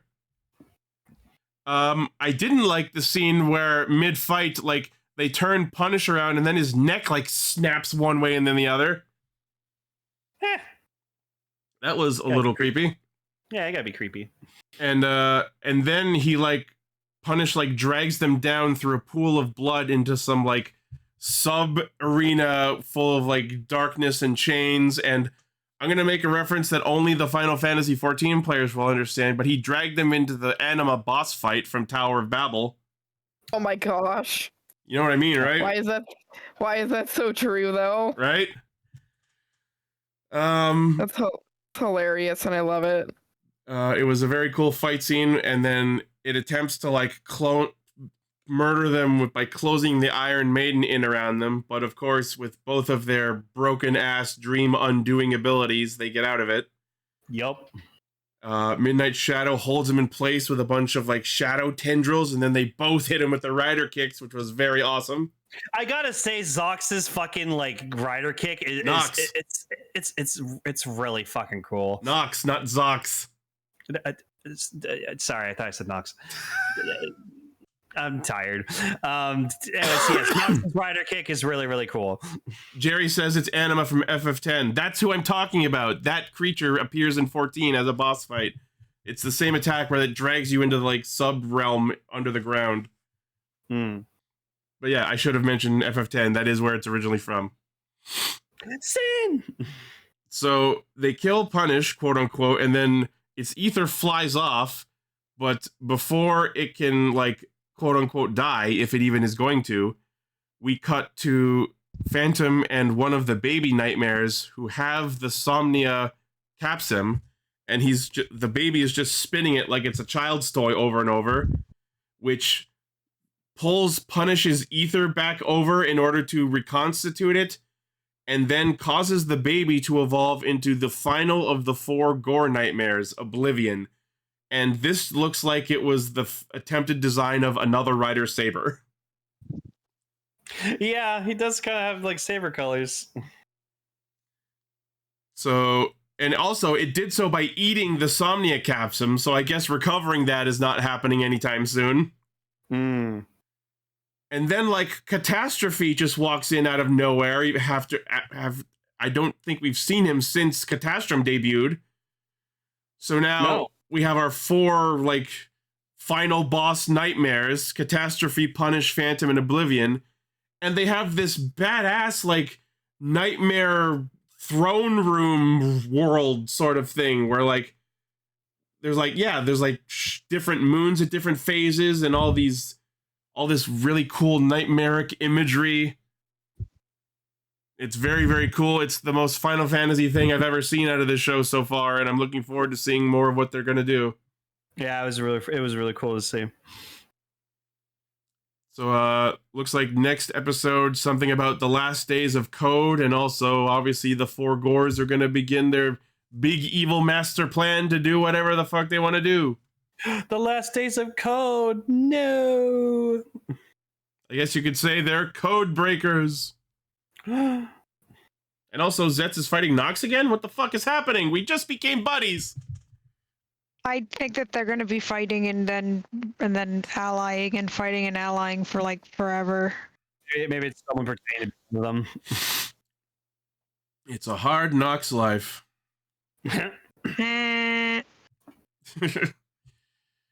All right, so those are the episodes. Any other thoughts or? No, these are really good. Like I liked the brothers. They were cute characters. So yeah, it was a good way to establish the new status quo of these nightmares in this connected world. Basically, operating under a new modus operandi, as it were. It's very clear we've entered a new arc, and I like the new way things are structured. Mm-hmm. Now that I don't have to worry about the cosmology of it all as much anymore. Yeah. Emily, Allie, any other thoughts on these episodes? Not particularly. Honestly, they were pretty crazy, but I loved them. Yeah. I really like that. One of my favorite things about it, I think, is one of my favorite things is just Sieg getting the nightmare taken out of him, and he's just kind of being like a little whiny baby about it. Like he's just hiding in the corner, and Nam goes up to him and it's like, are you finally gonna start like rethinking your actions? And he's like, no, maybe, but no. That was pretty funny. Sieg honestly is a really cool character, and I can understand why he like fused with the nightmare and all that shit, but He's a huge butt, but he's a fun to watch huge butt, really. especially when he first showed up as just like a thought imagination thing, and then Nem was like, Nem and Baku were like freaking out because they thought that he had come back to life. And they're like, what the heck are you doing here? I wasn't even thinking about you. Yeah, I'm kind of sad because I was really enjoying that dynamic of Sieg being this like sort of ally that they could just summon and dismiss whenever they needed to, and then him being like, hey guys, I'm gonna help you because fuck it. Yeah, right. Now he's just sulking in the corner until he inevitably gets his powers back. Right. All right. Any other thoughts before we move on? Nope. Not really. Alrighty, take us in, sir. Joe Chuck.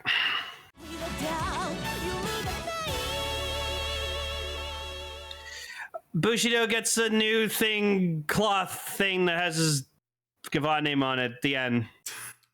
Now that was literally this episode. That was it. It was just him being like, I'm not just Setsuna, I'm Bushido too. They make a big deal about this episode being like the explanation of Setsuna's backstory with the mysterious woman from the flashbacks, but it really didn't amount to much. It was like, oh yeah, she helped me and she gave me my name.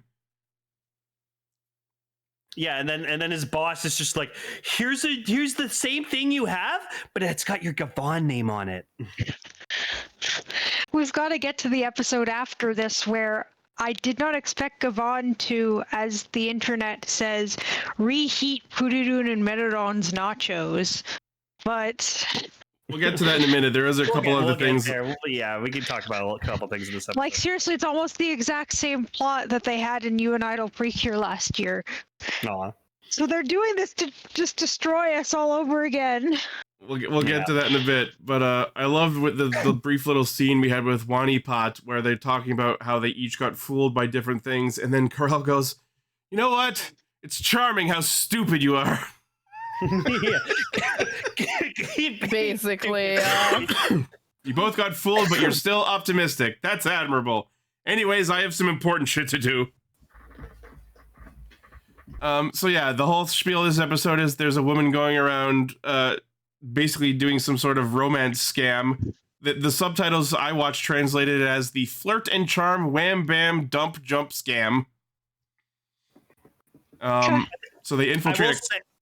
I will say one of the cute things in this party was, so like there's like a short guy who's trying to like look taller because he's like, oh, like women are into like tall men, and then there's a woman who's like hunched over trying to look shorter because like people are usually intimidated by tall women, and then they find each other and they're just like, wow, you're so tall, wow, you're so short, I love you. It was kind of rushed. That was a good one, yeah. It was kind of rushed and kind of stupid, but it was played kind of for laughs and a little goofy, so I kind of liked it. Yeah, it was cute, but yeah, let's get into these fucking costumes. Holy so shit. They infiltrated this big costume ball. Reiji dresses up like a foppish aristocrat. The mustache is great. No, the mustache is great. I love Setsuna's costume as well, but then Amo is just dressed up like a fucking red mage. And she gets her own like little like kind of like little stock end sequence of like showing off her costume, and I was like, that's cool. Yeah, that was fun. So they infiltrate this party to try to find a Nega Imorgir that has been causing these incidents, and as they're infiltrating the party, I love that they like ask Agi like, so do you detect the energy of the Imorgir? And she's like, no, there's too many positive and negative energies in this room. I guess everyone's taking this event seriously. And my brain translated that as, I can't detect the evil battery because everyone there is too horny. Yeah, but did you catch what this woman's name was? Marianne Toine. Juan? Yeah, but it's supposed to sound like Marie Antoinette. Oh my god! I didn't catch that! Yeah, as soon as I saw the name spelled out on like in the subs, I was like, oh, it's Marie Antoinette. Marie Antoine! Fuck me! Yeah, Marie Antoine. I was like, hey, god Marie damn Antoinette. it! She cast Martin Karen, yeah. Yeah, I caught that shit immediately. Damn it. See, this is why we do the show together, because we all catch shit the others don't. Yeah. But yeah, her nickname is Queen. And I'm like there's Oh, only boy. one queen. There's only one queen, and she was from Double. Queen Elizabeth. My queen is the one from Deltarune, Chapter 5 out this week. I am a wreck inside. Mm-hmm. Okay. So, obviously, Marianne is the prime suspect, but before they can confront her, a random other person at the party, dressed up as a nun, pulls out a gun and also a second Mega Imorgir. So they promptly arrest her. That's the theme of both these episodes of Gavan we watched. It's just the woman randomly pulls out a gun. That is a consistency between both these episodes. A random woman we didn't expect to just pulls out a gun. Pulls out a fucking gun. So the nun with gun gets immediately arrested. the nun gun. Yeah, the gun nun. So we see that she's the one using the infatuation Imorgir, and then we see the queen has a separate one, which is Happy Q, which is apparently the Euphoria Imorgir. And I'm surprised that the one actually hypnotizing men to lust after her wasn't the one using the infatuation Imorgir. You know what I mean? Yep. That's a cool gift. So she tries to hypnotize the whole room, and all of the rando men obviously fall for her. But of course, Reiji and Setsuna resist it because Setsuna is artificial human, and Reiji has plot energy. Fair enough. It's got anger. It's the Yami Makuru. Yami Makuru. And yeah, Decker share. There's this meme image going around. Reiji isn't infatuated because he's gay. No. Yeah. He's So gay for Reggie. the enthralled men attempt to fight the police so she can get away, but they all, Amo and eventually Setsuna also chase after her, while Infinity keeps the Imons and the randos occupied. Yep. And then, like, as Infinity's fighting the Imons, we get, because they're at, like, a rich lady's mansion, and they remember what the Dolnado does, they have this one scene where they stick the Dolnado in her pool, it sucks up her water and shoots it at the monster.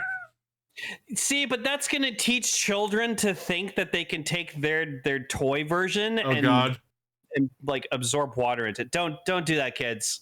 Don't try this at home. It's not a super soaker. Could you imagine if they did make a Dolnado toy that was a functioning super soaker? That'd be cute. Like, and he shows the pelts that can make you transform. Yeah. So and he pulls out the Trigger EX and blasts it with the big train beam. So we cut over to Bushido fighting the Imon spawned by Queen, and it's a very cool fight that ends in a very awesome Hisatsu, the Hiso Getsurinzan. That was super awesome.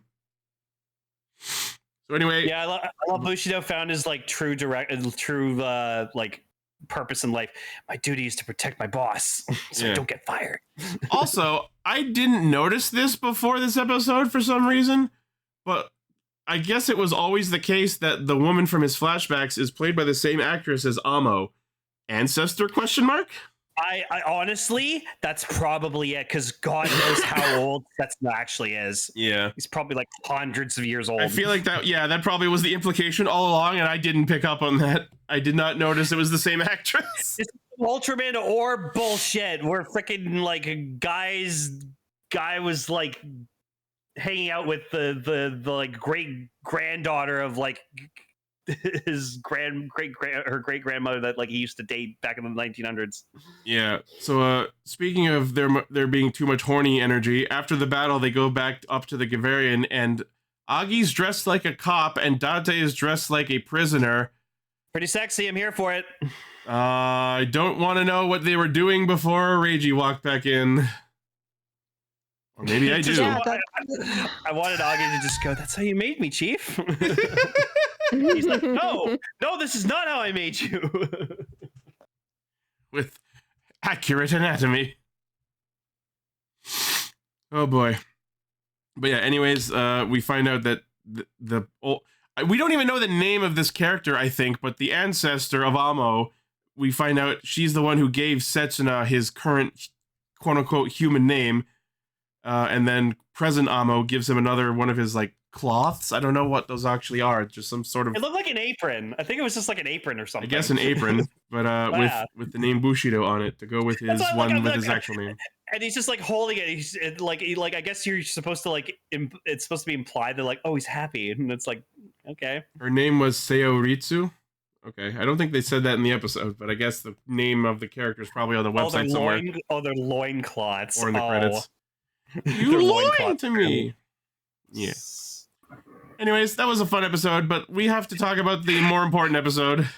Like what? Like I know it's gonna get resolved, but like, come on! Why you do this? How fucking crazy is it that between this episode and the new Deltarune release, we got 2 instances of doomed Yuri in the same week? I wasn't even thinking of it that way. For me, it was just like, wait a minute. Furudun and Meroron had the same thing happen for almost the same reason. Why are they doing this to all these people? Toei, stop! It is Pride Month. That is true. There's a student that's holding it's like holding the principal of the school that Koto and Kiki went to when they were younger. And I love that it's Koei private school. I wonder if that's a nod to Toei. Yeah. And so he's like, I'll blow up the principal, but the only person I want to talk to is Kiki. Like the Gavan. Yeah, Gavan Luminous. It's weird. And like then he does like a maze puzzle and it's like, you need to solve this. Before we even get to the puzzle thing, it's so weird that like this guy Kano was specifically targeting Kiki, even though they weren't classmates.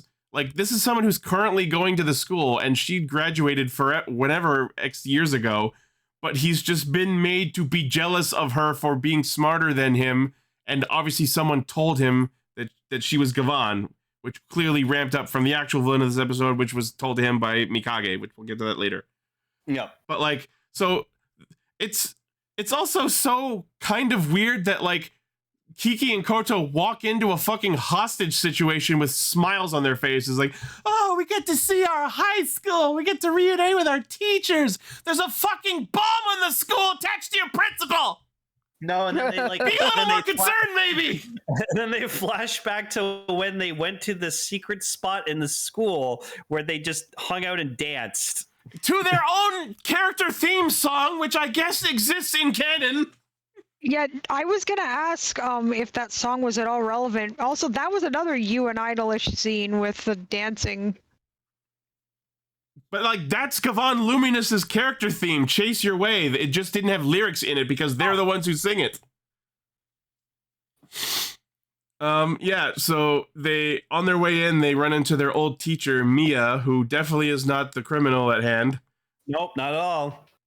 So they confront Kano, or Kiki confronts Kano, and he's like, here, solve this time bomb app puzzle, or else I will blow up the principal. And she obviously has it solved in a single-digit amount of seconds. By making it into pudding? So apparently the way it's coded is that if the timer gets stopped or reaches all zeros, it blows up. So she gets around this by going into the code of the app and swapping out the zeros for pudding emojis. Yup. And he's like, and then the guy's just like flabbergasted that she solved it so quick. He's like explaining it to her, and then she's like, I did. What? I'm like, how did that even work? So then, yeah, the second instance, a woman comes out of fucking nowhere, pulls out a gun, shoots at the guy, and then like Kiki takes the shot and she gets poisoned. She gets like knocked out, put into a coma. And so like Koto's like, I guess Koto just like my Kiki senses are tingling. She's like, no. I'm kind of surprised that Kiki didn't have the reaction to henshin in order to take the shot. Okay, so that's what I was thinking. I'm like, you think because it takes a millisecond to fucking Jochok, she just would have done that, but like, no, we have to make the scene more intense. Sure. And so we find out that the lady, she basically was like hired by Death Gavan to like take out Luminous. Yeah, that's the explanation that we end up with, but until that gets mentioned, they start by positing that she, as a teacher, was also jealous of Kiki's academic achievements, which doesn't make fucking sense. I just want to jump in quickly it's like, really, he didn't have time to Joe Chalk Henshin. I'm like, currently watching the original show. Retsu at any point will transform, even if he's like tumbling off of a mountain, driving in a car, or even just busting for a wall. Just saying, he might be the better space sheriff. Well, yeah, he's the more experienced one. Yeah. So then, like, Koto like tries to like go and help, and she like grabs the Gavarian trigger, and she tries to like transform. She's like, "Oh man, this is like my chance to be Gavan, to like help out Kiki," because apparently like they both tried to be Gavan, and obviously Kiki ended up being Gavan instead of her. So. Yeah, and Kano earlier mentions that apparently he was applying to be Gavan because his parents told him to be Gavan, which is all right, but he failed even the basic. The fact that he failed the entrance exam means this rando smart boy wannabe is worse than Patran, because Patran has succeeded at least 2 Gavan-related exams so far. Yeah, and then obviously, like, when Kiki became Gavan, she's like, well, I'm going to need the bestest sidekick ever. Yeah, it's interesting to note that Koto was also trying to be Gavan. But because they're such good friends, I guess she didn't harbor any resentment about it. No, because only one person per universe can be Gavan. Yeah.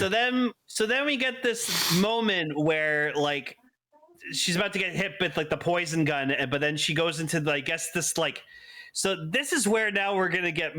It like breaks reality between universes with her feelings, and there's this dude there, and he's like, "You have to give something up, or else you can't become Gavan." It's Momotaro's actor. Before we get into what gets said, we need to talk about what the fuck is happening. So Koto is about to get hit by the poison, and then she just like whiteouts into this like some sort of time stopped parallel space between dimensions, and that man that's appearing there is the head admiral of the Galactic Police from the Alpha universe. So now we know that this man isn't just a normal police officer.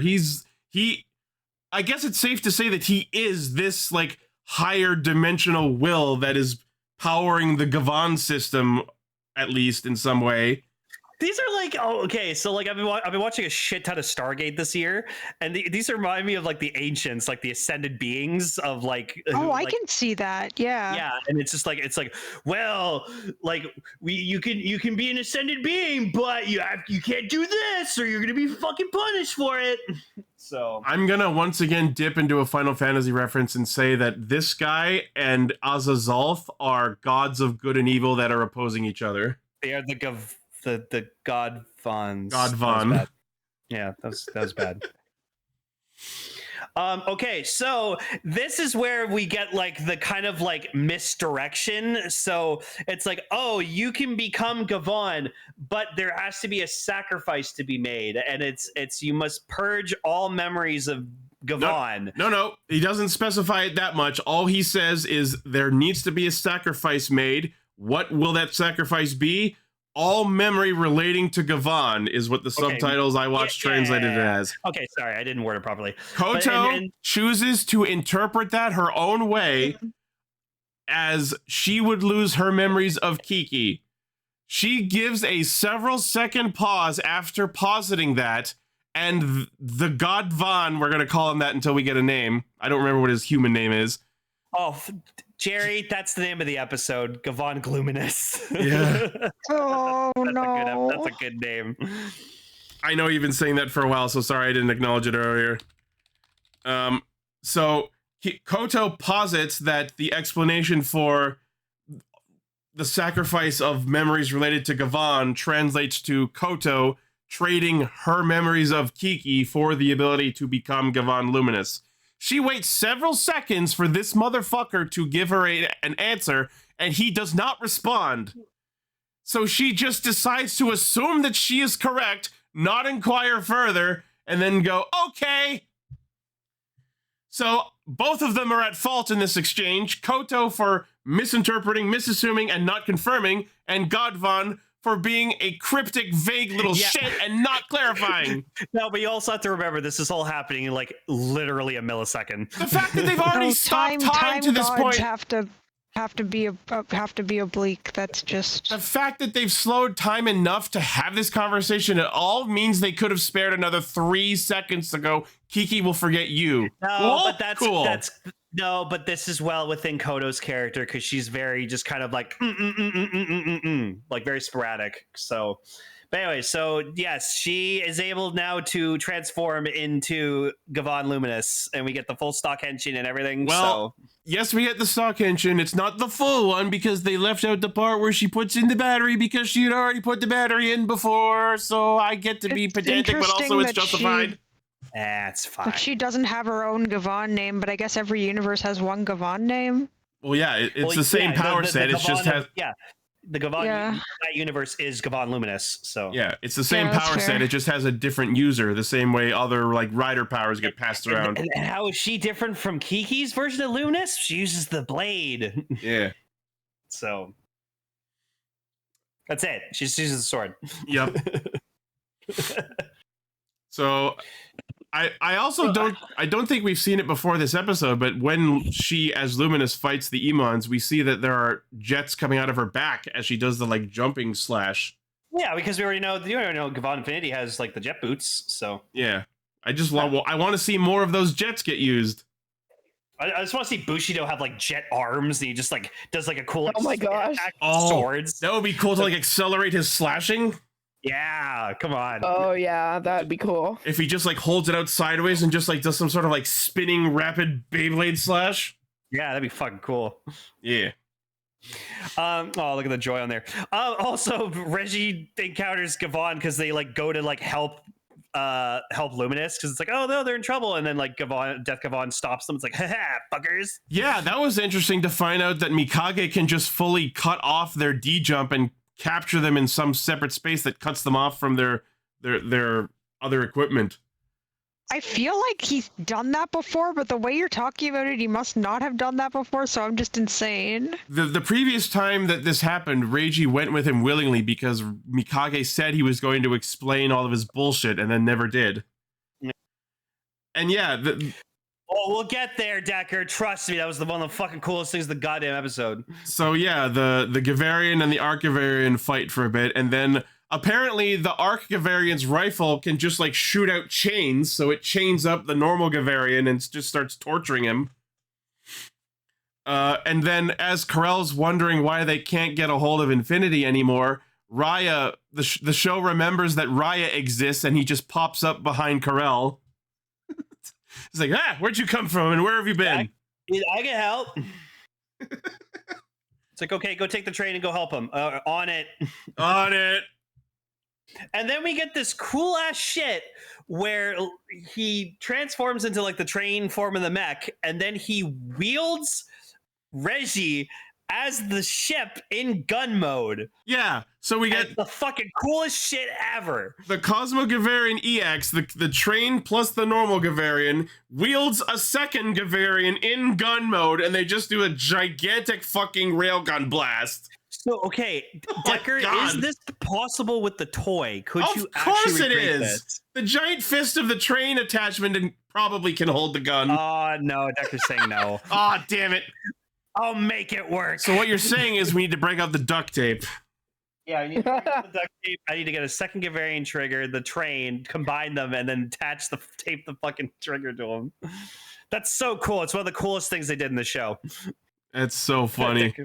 It's like a Megatron moment where the original Megatron would turn into a gun and get used by someone else. Look at that shit. That's so cool. That's almost the kind of thing I've been wanting, where it's like, oh, a planet like is a Gavan and he wields the Gavarian trigger. I kind of want to see them do it the other way, where it's the normal Gavarian robot holding the combined gun mode. Oh, dude. Right? That'd be sick. Yeah, we have like fucking like 5 episodes left. It's not gonna happen. Probably not. Right. So yeah, they do Express Cosmo Emotional Burst, and it just absolutely ass blasts everything in its path. But of course, the Arc-Gavarian flees and gets away. So we cut back to Luminous fighting the Emons, and we immediately notice through Koto's speech that she has not immediately forgotten Kiki. And it seems like they don't explain the rules of what the sacrifice is at play here, but Koto, I'm going to chalk this up to a similar plotline probably happened in one of the shows that Kiki and Koto watched, but Koto just, again, out of nowhere, assumes that she will eventually forget about Kiki at some point, I guess after the fight, because when they're in the ambulance, she's like, oh no, Kiki, I'm going to forget about you soon. But it was never expressed when the forgetting would happen. I would think that if it is a price to be paid in exchange for being able to be Gavan Luminous, the sacrifice of the memories should and would be immediate. So the fact that she didn't question why she didn't immediately forget Kiki, I guess is tantamount to Koto, I'm sorry to say this, but not being the smart one. But then we get to the scene that has crushed the entire fandom. Oh, where Kiki wakes up. Oh no! And it is Kiki who has forgotten Koto. Yep, it happened in reverse. Yeah, so she doesn't remember her time as Gavan Luminous. It's so heartbreaking. So apparently, when Gavan said all memories relating to Gavan, what was actually happening was Kiki is forgetting everything related to her being Gavan, which unfortunately seems to include her entire friendship with Koto. That's bad. Yeah, no, that was a real fucking kick to my heart. They will probably somehow eventually salvage it again, just like with Pururun and Merodon, but it's gonna hurt. It's gonna hurt a lot. And then, yeah, you see her walk over to, like, their secret spot that they, like, hang out with, and she's just crying. Oh, before that, though, they're playing the whole opening, and they're just showing, like, every fucking scene. Huh? Yeah, so she's sad. She walks over to the secret spot, and while she's standing there being sad, the fucking happy-ass ending music starts playing over her being sad, and then instead of the ending sequence... screaming in the rain. And then instead of the ending sequence, we just get a fucking clip show of their entire friendship. Yeah, and I was just sitting there because I usually like skip ahead through the ending so I can get to like the post-credit scene, but I saw like it was different. I was like, what are you guys doing? And I see it, I'm like, you sons of bitches. I'm like, you bastards. Holy hell. So sad. Yeah, and then she's just in the rain in their secret spot, just rough episode. Destroyed because she just lost her best friend like forever. So next week, hey, that guy's back. Next week, no, both of those people are back. A bunch of the previous criminals of the week are reassembling. They mentioned the followers of Azazolf. Yes, her girlfriend. That's right. And Zenki? Zenki. That's I don't know if that is Kenji Matsuda, but that's Raya's commander. Is that Kenji Matsuda? Yeah, it's Zenki. Hold on, I gotta look this up. Or is that a separate character played by him? Alright, I don't need to look into it. Anyways. It is oh, that is Kenji Matsuda? Awesome. I love him. Right? No, everyone loves fucking Zenki. It's Zanki with an A, by the way, Decker. So obviously, and like Decker said it first when this all happened, because I saw what happened and I was like devastated. And then Decker's just like, it's gonna get fucking revolved like in an episode. The power of some bullshit friendship. She's gonna be like, I don't want to be Gavan anymore, and then here's the thing. Needs to be Gavan. Here's the thing. I've noticed that when this first happened, a lot of people in the Discord were comparing this to the Redl situation from B-Fighter, which was hilariously coincidentally mimicked in Beetleborgs, where the user of the Redl/Red Beetleborg powers, the actress/character maybe changed mid-show. So I feel like this change may be permanent, because let's realize if Kiki gets her powers back, that's going to require another sacrifice. So I'm wondering if maybe this is a permanent change. That would be a interesting way to shake up the show and be different from other shows. Oh, that's gonna break my heart if it's permanent. I don't know. Reggie could break the rule. Yeah. I do think it's fun. I mean, this was easy to call from the get-go, but it's kind of satisfying to know that most of us were right when the show got announced, in that Kiki and Koto both are Luminous in some way. Yeah. Anyways, it just sucked. I don't like seeing Kiki like not being Gavan. It's so heartbreaking. It wasn't the way It wasn't the way I was expecting. I was expecting them to trade it off, and like, sure, only one of them could be Luminous at a time, but I wasn't expecting it to be one has to overlap the other, and then they can't be it anymore. This is like a universal fucking rule. Like, there has to be only one Gavan per universe. Yeah. Yeah. They've been saying that since episode 1, so. Yeah, they drill it into your fucking heads like, yeah, guys, there can only be one Gavan per universe. Yeah, the fact that they're so adamant and repetitive about the whole universal rule of one Gavan per universe does make me feel like this is foreshadowing Reiji, our protagonist, attempting to break that rule using his plot powers. Well, that's why I honestly think how the show's going to end is like Reiji's going to like pass it on to Patron, and then Patron's going to be like properly Gavan. I don't know about that. Maybe as an epilogue. Maybe like once the threat is passed and Reiji's like, I'm done, you can be Gavan now. Yeah. But I do think we are going to do, in some way, we're going to restore Kiki's memories eventually. Also, we know the Gavan movie is after the show and Kiki's back to being Luminous. Yeah, exactly. So they're gonna figure out some shit. Well, fuck. And then the next preview of the next episode, they showed like a shot of Kiki for like a second, and I'm like, yeah, they're obviously gonna do something that's gonna like bring it back. I was gonna say earlier, this is such a significant change that I wanted it to last a while. It doesn't have to be permanent, but I want it to feel like it's permanent for at least a couple episodes. Nah, it's a kids show. You can't have the kids be sad. I'm like, we had the same bullshit when goddamn Goju Tirano changed users, and it was done after like 2 episodes. Yeah, yeah. But at least that was unsatisfying because it was a 50 episode show. Like we wanted it to last longer, but in a show that is half the size of a year-long show, I would be satisfied if this change lasted 2 episodes. Yeah. But I don't know if we're even going to get that. I don't know. Anyways, yeah, Doomed Yuri is a thing. All right. Oh boy. That's it. All right, that's Castranger for the week. Woo! That was a long one. Jikai Ryo Sentai Castranger. All right, Car, what's up? What we doing? Well, next week is another anniversary. We're doing 2 anniversaries in a row. Oh shit. So sweet. Next week is the 55th anniversary. Well, we're going back to OG. We're going back to the original Kamen Rider show. Fuck yeah.